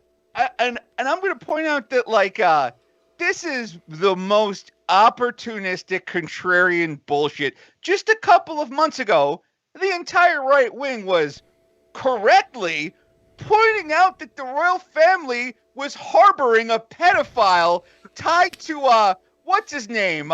Killed himself in prison, Jones. Epstein's. That's it. Got him. Yes. Yeah. Epstein. Like what was it? Prince. One of the princes was tied to Epstein. Prince Andrew. Now, the moment that a black woman says that people are racist against her, oh, let's defend the monarchy. I'm guessing there's no way that I could go back in the Shapiro archives and find him saying something bad about the royal family. He's always been super pro-royal, I assume. Yeah, it's like that Family Guy thing where the person's holding up the color chart, and it's like, well, the royal family is whiter than Meghan Markle, so I guess I like them. Good old Ben Shapiro. Yeah, it was cute that you pretended to not remember Jeffrey Epstein's name, as if you guys weren't friends. Right. Okay, so then Meghan Markle starts talking about how difficult. She starts talking about how racist everyone was. And she relates a conversation in which apparently somebody asked how dark her son's skin would be. Now, this would be an excellent time for Oprah, being the interviewer, to ask, okay, can you name a name? What was that, Scott? Oprah did. So Oprah did ask it to name a name. Yeah. And Shapiro's just like, what? Not. Is there more to this? Let's listen to Shapiro? Let's listen to him. I mean, that would be if someone says something as overtly racist as, how dark is your son's skin going to be? First of all, what kind of stupid... I'm just going to say it. I don't believe that happened. I don't think that happened. Honest to God, I don't think it happened. The reason I don't think that happened is because no one says anything like that. That's a ridiculous question.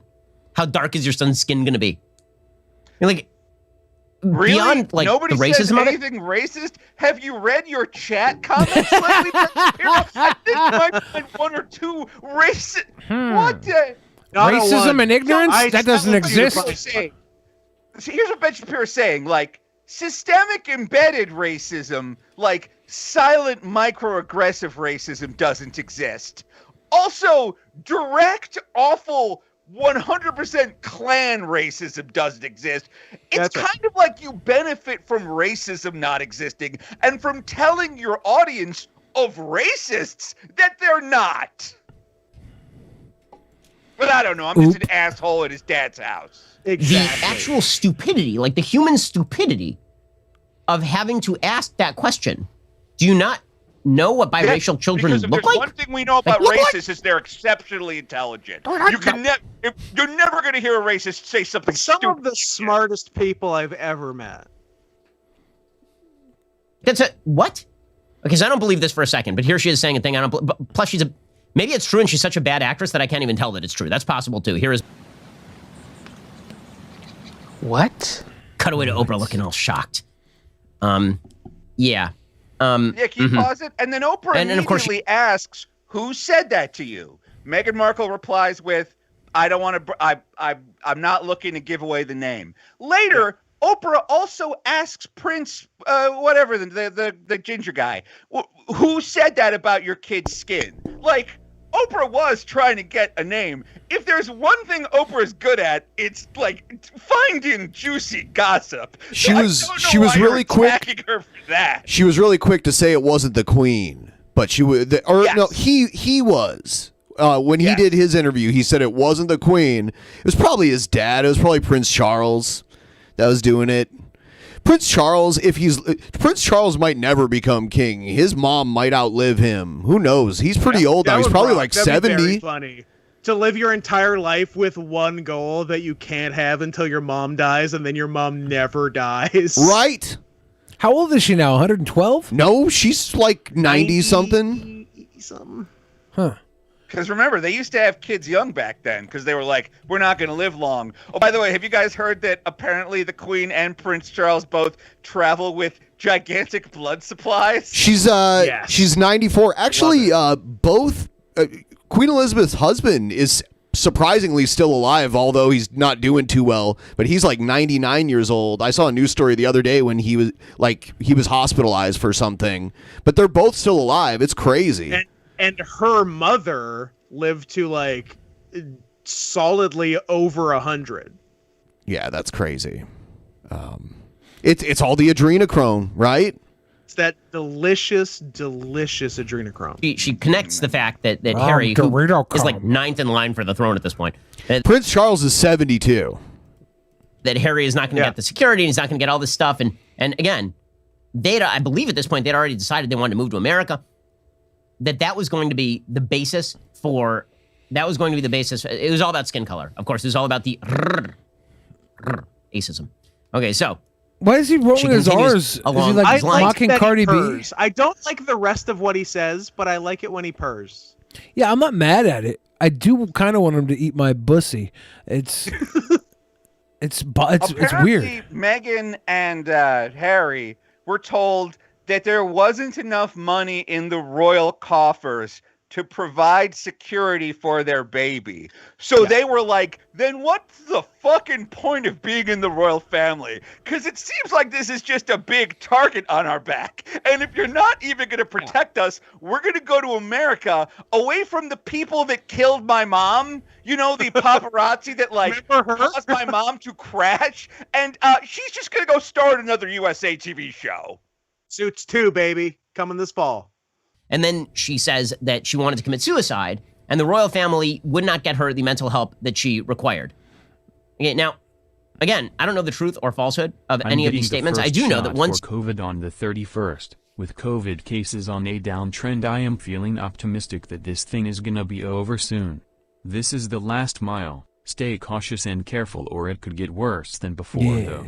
Yes, I'm hoping you're right. I'm thinking you're right. I getting a shot. What are you, over 90? I got my shot. How'd you get one? I'm a little bit overweight. No, no, because you can't get one here for being a little bit overweight. I know, I tried. Yeah, but in New York it's way different. In New York you can. You guys picked the wrong state. It's a hell of a town. I got my first shot of the Moderna vaccine. It was like the least painful shot ever. No side effects. It's so far pretty awesome. I want the Moderna vaccine. That's the one I want. I want it. You claim that you were suicidal, that you had suicidal ideation, then people generally should not question that. So I will assume that this is true. I also will assume that I have no idea what anybody else did around her, because I don't think that she's a credible source about anything other than her own feelings. Then you literally... What Meghan Markle did was she went to Royal Palace HR. I didn't know this, but apparently they have a human resources department. And she was like, yeah, I'm feeling suicidally depressed and I could use some mental help. And they were like, well, you're not officially a royal. It's like you're not an employee, you're a contractor. So we can't help you at all. Wow, you know what? That's the best English accent I've ever heard in my life. Even better than a real English person. I wish all English accents actually sounded like that. English people, step up your game. Sounded like pirate Asterios. If I ever go to England, can I hire you to come with me, Asterios, and just translate what other people say in that voice? I want to do that. I want to see Billy in Europe so bad. And like the first place we'd probably go is London. It would be, he'd be like fish out of water syndrome. It'd be beautiful.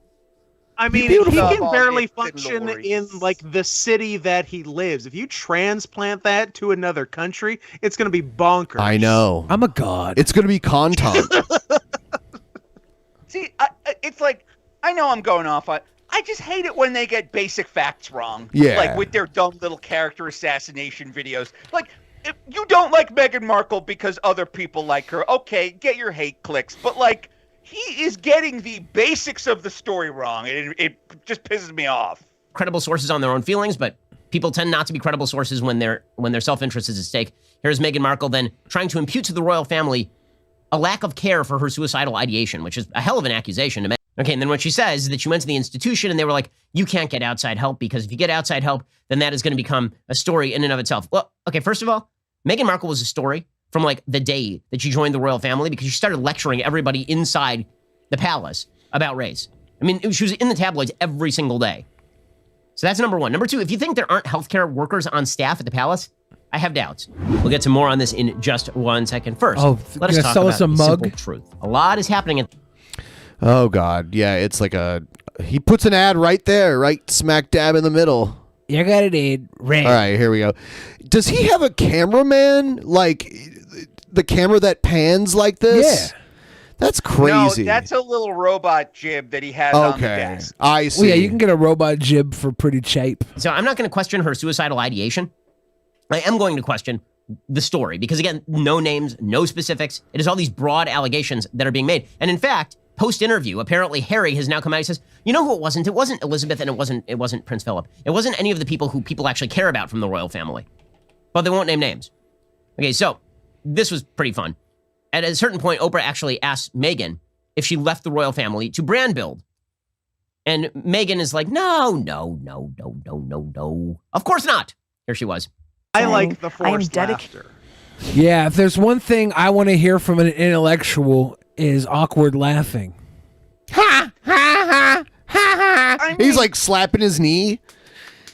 The thing is, they are completely correct. Like, you know, it's a lot easier to build a brand as a member of the royal family than not, right? It is a bit of a leg up. Exactly. Like, oh, and also, since when the fuck does, like, Ben Shapiro care about getting exact names and exact facts? These are the guys that have for months been pushing the theory that the election was stolen with no proof and no witnesses and no court victories. They're just rumor and accusation, rumor and innuendo, and that everyone out there, and that everyone who stormed the Capitol was Antifa posing as secessionists. Yep, seditionists. They did it again, guys.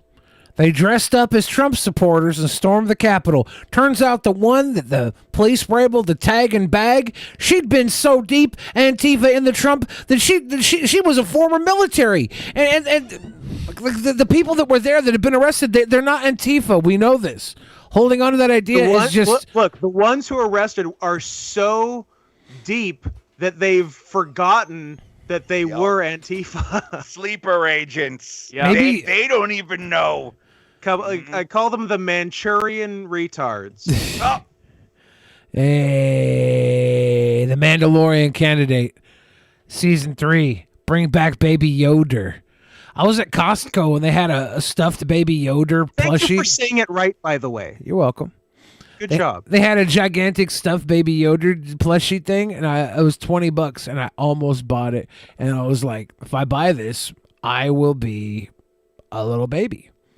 And I really wanted to be a little baby, but I didn't do it. I was like, I'm going to be a grown man and not buy this gigantic plushy Yoda stuffy gimmick. Cut to 1 week from now. Cut to 1 week from now. Billy is fully diped up, like being cradled by a giant Baby Yoda. I know. I want to so bad. Hey, actually, while Ben has stepped away, this is a pretty good time. It's a little bit late over here, and I'm being... Ben Shapiro's pissed me off. I am being so loud. I'm gonna hop off for the night, but I just want to say thank you guys for watching the Drunken Peasants. These guys are already down a show this week, so help them get to their goal. These guys work hard for you. Toss them a little bit of do-re-mi. Come on. How can they help you out, Asterios? If you're looking to help me out, you can for absolutely free listen to the loudest podcast. If you love me being loud on this podcast, you will love the loudest podcast. It's also on YouTube. It's on iTunes and Spotify. Anywhere you can listen to a podcast, you can listen to the loudest podcast. All right, I love you guys. I'll talk to you later. Love you too, Asterios. Hey, does your dad like the loudest podcast, or does he think you could tone it down a bit? How do I explain it? I'm like, it's like a radio show on the computer. What? That's what I say to him. On the computer? Well, Asterios, I love you guys. Bye. Have a good night. I love how Asterios was fat enough in New York. That's absurd. Fat enough in New York to get the damn... He's fat enough in New York, and you're not fat enough in Washington. Dude, I guess like New York and like, you know how on the moon you weigh less on the moon? Yeah. Yeah, it's got to be something like that. Because I went to situation. There's less gravity in Washington. Yeah. I was in New York like a year ago this week, and Is that where you took that fake picture? That was a real picture, dude. That's a fake picture. That's a real picture. Bullshit. I was looking sexy, and then the COVID That's maybe happened. the most bullshit picture I've ever seen in my life. 100% real, loud and I wasn't proud. there. Fake. I have like 19 different versions of it, looking like a damn king. Oh Hey? yeah. Yay. Then COVID bent me over and did things to me that Milo Yiannopoulos would later regret. Oh, keep talking. Was he a snow leopard at the time? Yes. I'm a bottom. What do you call it? A power bottom or I believe a hungry bottom. which hungry is a bottom? term Yeah. I've never heard before or since, but really like. If you use the term hungry bottom to describe yourself, there is no conversion therapy. There's no conversion therapy that will help There's you. no conversion therapy in the world for you. Yeah. Hey guys, I think I might not be gay, even though I use the term hungry bottom to describe myself. No. Isn't it fun to say? Yes. There's the term power bottom. But hungry, like voracious, like you need it now, not later. Now. You know how they ever discuss this with you, Scott? Stop me if I did. How they always have like the guy in prison who is like the big bad Bubba, and he's like going around taking what's his, real messed up stuff. Do you ever think there's like a bottom Bubba that's just like backing it up into people aggressively and taking it through the? Well, it is insane. You brought this up. You haven't brought this up with me before. Okay. I was involved in a deep conversation. I think on when we recorded my podcast, like 3 or 4 days ago. Okay. Bringing up the concept and the possibility of, is there a bottom so powerful that he could rape you with his ass? Yeah, I think there is. I think because I heard they had a term for it. I heard there was a prison term for it. Last time we talked about this, I think it was I want to say a Mary, but that might not be right. Like they have enough. They have a term for it. I remember the term being brought up to me last time we brought this up on the show. I think it was Joe and I were talking about it on the show. And talk. Yeah. And somebody in the chat was like, "Oh, they have that, and this is what they're called." And I looked it up, and I was like, "Oh, for sure," but I can't remember what it was.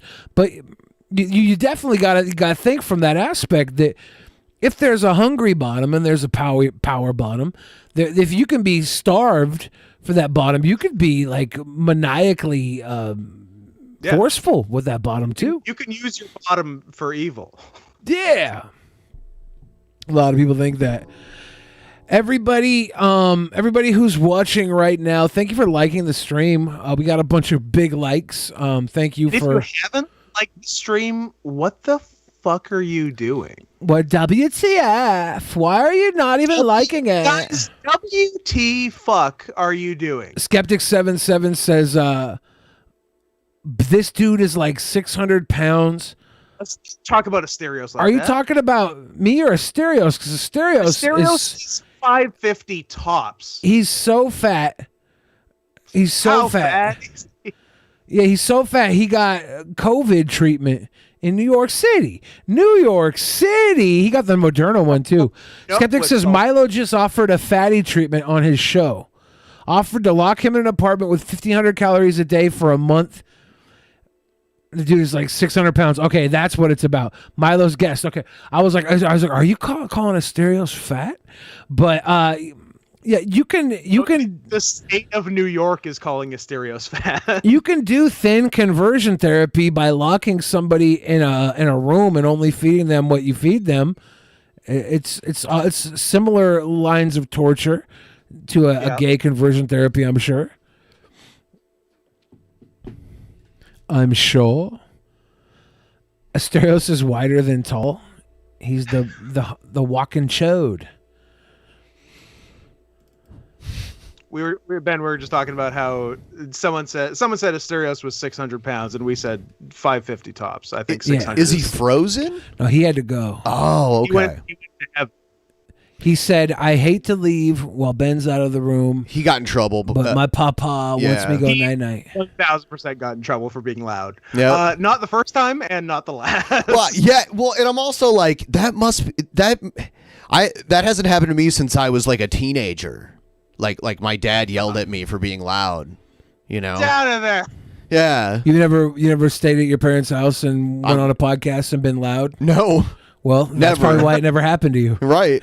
You know what? I think you cracked the case. 'Cause my dad told me to not be loud, so I kicked his ass. Here's another video. No mask, no problem. Let's see what happens here. Mas não pode entrar sem máscara.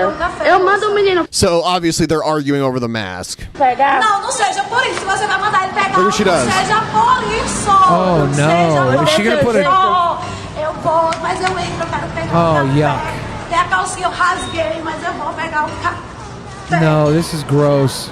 Yes. Pronto. Já Oh, no. resolvi o problema. Oh no, she. I guess it works. Pingo meu café, eu não pingo. Tá saindo meu café. Oh my God, I want to. That's my girl. I want to give her an award and also take away her ability to function in society. Yeah, I would like to remove her freedom, Yeah. but give her a trophy. Yes. Can we do both? Yes. I think that's only fair. She really ripped those down, threw them on her face, somehow got her flip flops. Like I thought she left her shoes behind. She walked right through, went right to what she wanted, wasted no time, and checked. This is almost too good. Yeah. This is almost too perfect. Oh no, no, no. I have the same underwear. Oh, do you? What is that? Right. If somebody's choking the crap out of you, you're pinned against the car, they got you on the floor, something's going wrong, and you're able to get the gun out, and you try to push on them. In other words, get. This is one of the most gravelly voices I've ever heard in my life.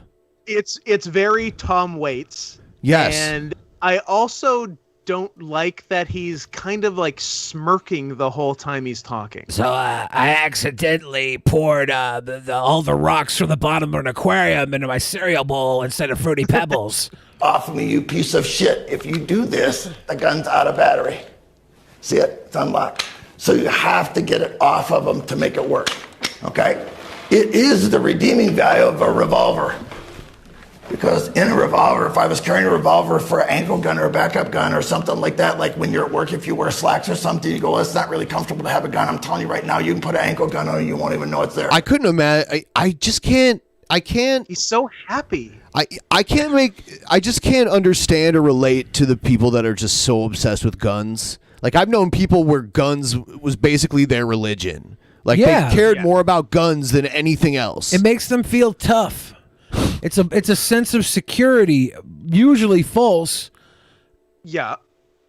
Yeah. I think I see. Well, it's one thing to have one, but it's another thing to for like your entire life to revolve around it. Like your personality. Yeah, and your social life and everything. Yeah. It just all revolves around that. It gives them confidence. They're just so excited that we as a species invented a handheld thing that easily kills other things. It's very Right. exciting for them. Oh, you mean a rock? A rock. When we invented the rock. Yeah, when you're getting your Dwayne ass Johnson. kicked and you're on the ground getting your Well, a high velocity metal projectile. ass handed to you. Yeah, but you okay? can do the same thing with a rock. Not as accurately and not. Of course not. Yeah, You can kill with a rock. You can. Why do you say it that way? Same words. I get the freaking gun out, okay? And if it's a revolver, I intentionally put it against them because the wound channel is 1/3 to 1/4 more dynamic. Now you will have to take a shower because there's going to be overspray. He actually had a This crowd guy- there. There's gotta This be guy, overspray. one, has killed before, and two, cannot wait to kill again. Do you think he has? Yes. I feel like let me say that. I said that as a joke, but I don't know if he has. But the second part is true. Like he would love to I kill see. someone. I kind of feel like he's been fantasizing about killing someone his whole absolutely. life, and Well, given the that's opportunity, what most crazy gun people are. Like not that many people have been shot. Like a lot less people have been shot than have. yeah, and given the But opportunity, I feel like he would freeze up. he very well might. But he loves the idea of it. Yes, he gets off to it. He replaces that, like the way that young male always talks about masturbation and God. This guy talks about guns in the same way. It's the same neuro synapses in his damn brain.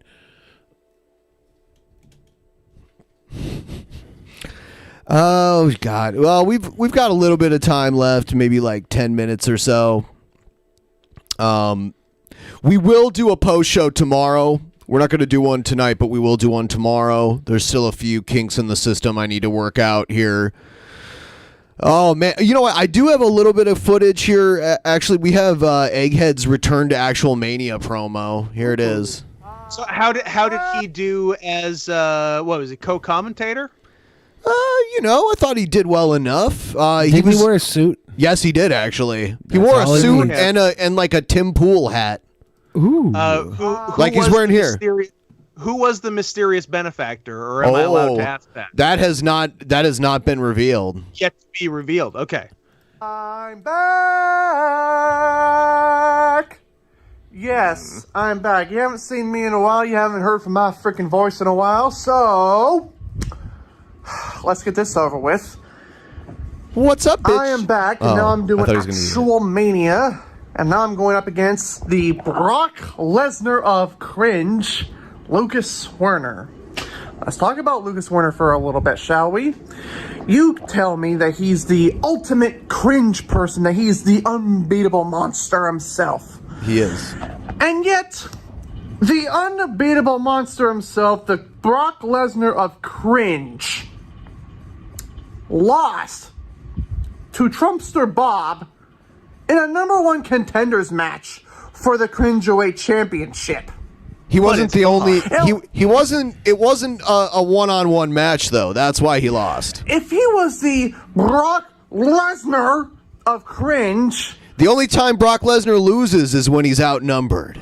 Wouldn't you think that, I don't know, he would mow down those fucking opponents like the actual Brock Lesnar? Wouldn't you think that he would take them to fucking Suplex City? F5 the motherfucker. Why would you wear a knit hat and no shirt? And be done with it? 1, 2, 3? It is such a choice. Wouldn't you think that? But no, he lost to Bob. It was over. I'm not scared of this motherfucker. I'm not scared of him at all. This motherfucker, Bernie Mac? Lucas Werner, the Brock Lesnar. Is he stealing Ben Shapiro's? Cringe. It's a racist cat whistle. Yeah, Egg Shapiro over here with the cat whistle. Or than the other fucking candidates, the other opponents y'all put me up against in my path of cringiness. Let's see here. Sherwin Stern, Stephen Dawson, my own fucking uncle, and the rest of the people that y'all put me up against. My own fucking uncle. Against. This guy is nothing. He's nothing. This Brock Lesnar of cringe, this nobody, is just another cog in the cringe wheel that's gonna be going on forever and ever and ever and ever and ever and ever and ever. Why does he keep saying Endeavor? Is he getting future endeavored? Endeavor? Are we going to future Endeavor, Egghead? We wish him the best. Yeah, I wish you the best, Egghead, and all your future endeavors. Goodbye. I guarantee it. Wow. I want to give you just a little taste of Lucas Werner. A little tootie? Hey, Zoomer dudes. How come every time I go to the bar, you cockblock me? Hey, Zoomer dudes. How about you leave me the fuck alone? Why is it every time I go to the bar, you cockblock me? You know, you can do the fucking band across your nose. You can pinch it. And it will sit on your nose. If you pinch that band on your mask, yeah, it's metal. Everybody who has their fucking masks falling down, just pinch it to contour your fucking nose, and you won't have to lift it up every 45 seconds. It's the most intuitive thing. Whenever I see somebody who can't do that, I realize they're too dumb to function and should probably be put to sleep in a dog kennel. The Cringe Master. Hey, Zoomer dudes!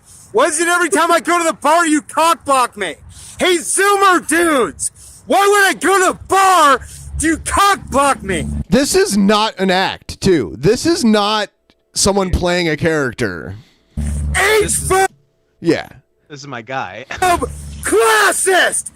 Generation Z, you are leftists in name only. Why would I go to the bar you cockblock me? You are leftists in name only. Dude, these Zoomer dudes 100% need to thank Lucas Werner for walking into the bar and having every girl in the bar realize they have to find a man to leave with so that they don't get clubbed over the head and stuck in this guy's trunk. This guy is responsible for so many Zoomers getting pussy. Yes. Way!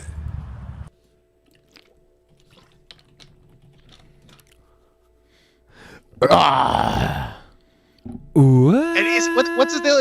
He's like homeless, sort of? He's in like I think he's in like a shelter.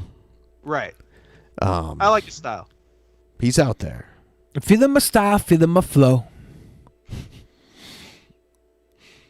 What else we got? Do we think Egghead's gonna beat him? I don't know. Egghead lost his smile and gave up the championship. Egghead better start yelling. Yeah, I don't know.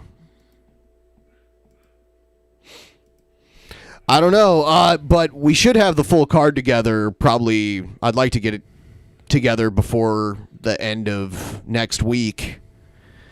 And we have to figure out what we're doing for the private show, too. So we need to brainstorm a little bit. Dudes.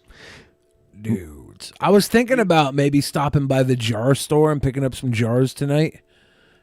Packaging my farts in some jars. Were you really going to do that? I do fart jars. I was gonna get some sell some fart jars and stuff. I was gonna go to I can't find a jar store open during COVID though. It's tough. It's tough out there for jars. Yeah, if you guys can find me a jar store, I would love it. There's there. I can't even say it. There's one in Chinatown around here called Jar Jar, and then I can't say the third word, but it's very funny and rhymes with Star Wars. Jar Jar Barbors? No, he can't say it, so you can't get it out of got it. it. Okay. It was Jar Jar Bar Wars. Okay. Is that a play on Zsa Zsa Gabor? Yeah, that's right. Zsa Zsa Gabors. Guys, we saved it. We did it. Interesting reference for you to make, Scott. You know how I do. Yeah. Zsa Zsa Gabors. Zsa Zsa Gaborg, and it's Star she's Trek. a Borg. Yeah, resistance is futile. Yeah. I started to watch Back to the Future last night. The first one? Yeah, and I didn't finish it, but I was watching it and I was like, I was so glad that Lord of the Rings came out so there could be a good trilogy that wasn't based upon incest. Yeah, there's got to be a little bit in Lord of the Rings. There's all kinds of. Yeah, how do we know? How do we not know all those elves are like sister cousins? But it's not part of the story like it is with Marty McFly and Luke and Leia. Yeah, you're just not reading between the lines. You find me one where it's like Frodo and his sister are doing Hobbit stuff in the Does Shire. Frodo even have a sister? I don't think so. Point Billy right there. Bilbo is Frodo's dad and brother. I thought it was his uncle. I don't know. I'm not a nerd. He did give him a ring that could be some betrothed. He gave his family member a ring, you say? And maybe that is some sort of marriage ceremony. I don't think so. It wasn't like with Luke and Leia and Marty and his mom. Look, I agree. There was less. It's the least ancestral trilogy. You're digging really deep to make Lord of the Rings hot, Scott. I'm trying. I'm trying as best I can. Aragorn and Arwen are distant cousins. Arwen is a damn elf, right? Did we already go through the Streamlabs? I don't think so. Let's do it. We better go there. That's exactly. Andrew Lancaster, Billy is looking mighty fine tonight. Thank you. Barry of Gaming says time for another UFC 4 fight beatdown. Zero fear. The Carb calls you to give with a big love, and I'm hoping we're through it too. That's Through at 2. That's what we need, man. Mr. Captain Sex says, I'm Canadian, and thus technically I'm a royal subject, and even I don't give nearly enough of a fuck about this bullshit. Yeah. Time to start. It's important. Wow. Calificent said, I'm kind of with Megan about the curtsying thing. She expects her own family members to curtsy to her? WTF. Yeah, the queen definitely does. Yeah, it's all about this decorum that's been the same way forever, and they don't want to modernize. They don't want to change. Actually, they have changed it a lot. It used to be like the only way the queen would be the monarch is if there was no sons of the king. And that's how Queen Elizabeth became queen. But they've changed it recently to the oldest child. So now... it used to be firstborn son. Now it's firstborn. Yeah, firstborn. Bay Area of Gaming says, did y'all see what happened at AEW's Revolution at the end of the barbed wire death match? I did not. Oof. Was it bad? They did a... Kenny Omega and John Moxley did a barbed wire exploding ring match. And the exploding ring at the end, bit of a dud. Yep. Really? Yeah, I saw people tweeting about that. Embarrassing. That's too bad. I really like Moxley a lot, and I feel like he's consistently getting himself in embarrassing situations. Not that often. He's great, but he needs. Why do they have to have an exploding ring match? That's so stupid. Because a lot of the AEW fans fit within that Japanese fandom demographic, so they're gonna do the stuff that's big in Japan. They should have hired whoever did it in Karukan Hall to do it here. It's just really. Isn't it just fireworks? I mean, it's not a real explosion. No, man, it's C4. It's the key is like a shitload of like dust and powder, so it like fills the area, which they had like none of. And it was mostly sparklers. It was bad. That's too bad. Yeah, I love watching the Japanese exploding ring death matches because the ref is wearing like this weird protective suit. The ref is dressed like a baked potato on the grill. You know, there was a wrestler. Have you ever heard of Kaiju Big Battle? Yeah. There was a wrestler in Kaiju Big Battle called Silver Potato that kind of looks like that ref type outfit. Our friend Drew used to book for them.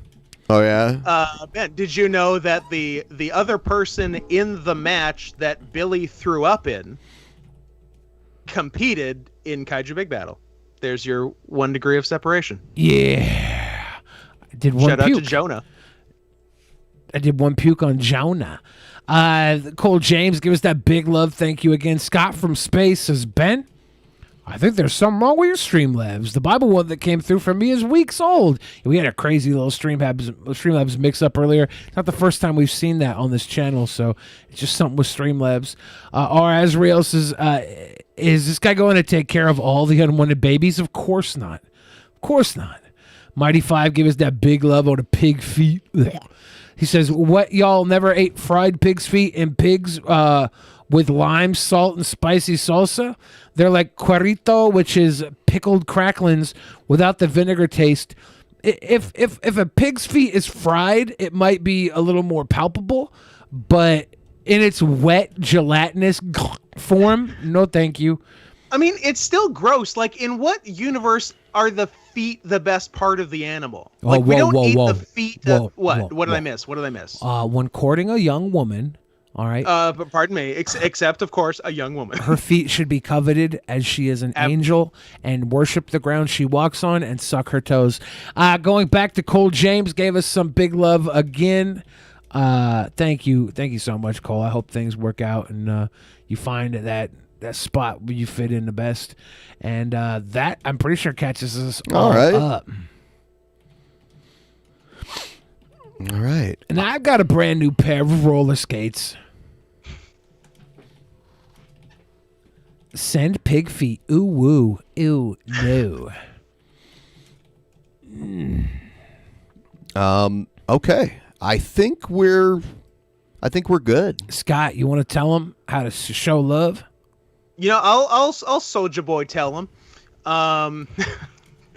Hey, it's as of this past Saturday, It's been 1 full year since I've wrestled or gotten any money for anything. So if you want to fix that, send me some money at paypal.me/NotScottHenson. Follow me at NotScottHenson on Twitter. And hey, why don't you go, hey, there's also a pinned tweet for merch on my Twitter. Yes. If you actually want something for your money. And listen to The Worst Year of Our Lives. We're doing 2 damn shows a week now where Thursdays we are fixing the Oscars.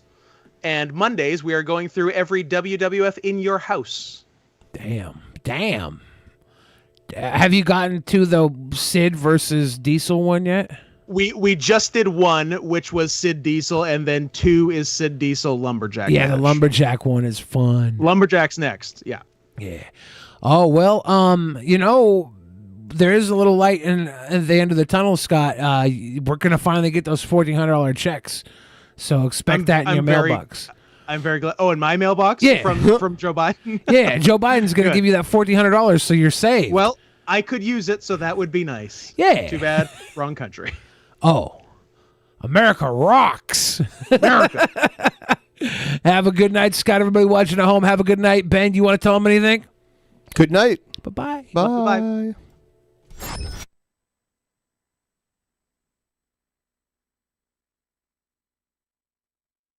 In the beginning, there was nothing. And then there was the Drunken Peasants Podcast. Drunken Peasants. Drunken Peasants. Drunken Peasants. Drunken Peasants. From the strangest corners of the internet, gonna get TP'd by Billy and Ben. You know where you can find them at. Get ready, cause they're gonna kick your... Drunken Peasants. Drunken Peasants. Drunken Peasants. Drunken Peasants.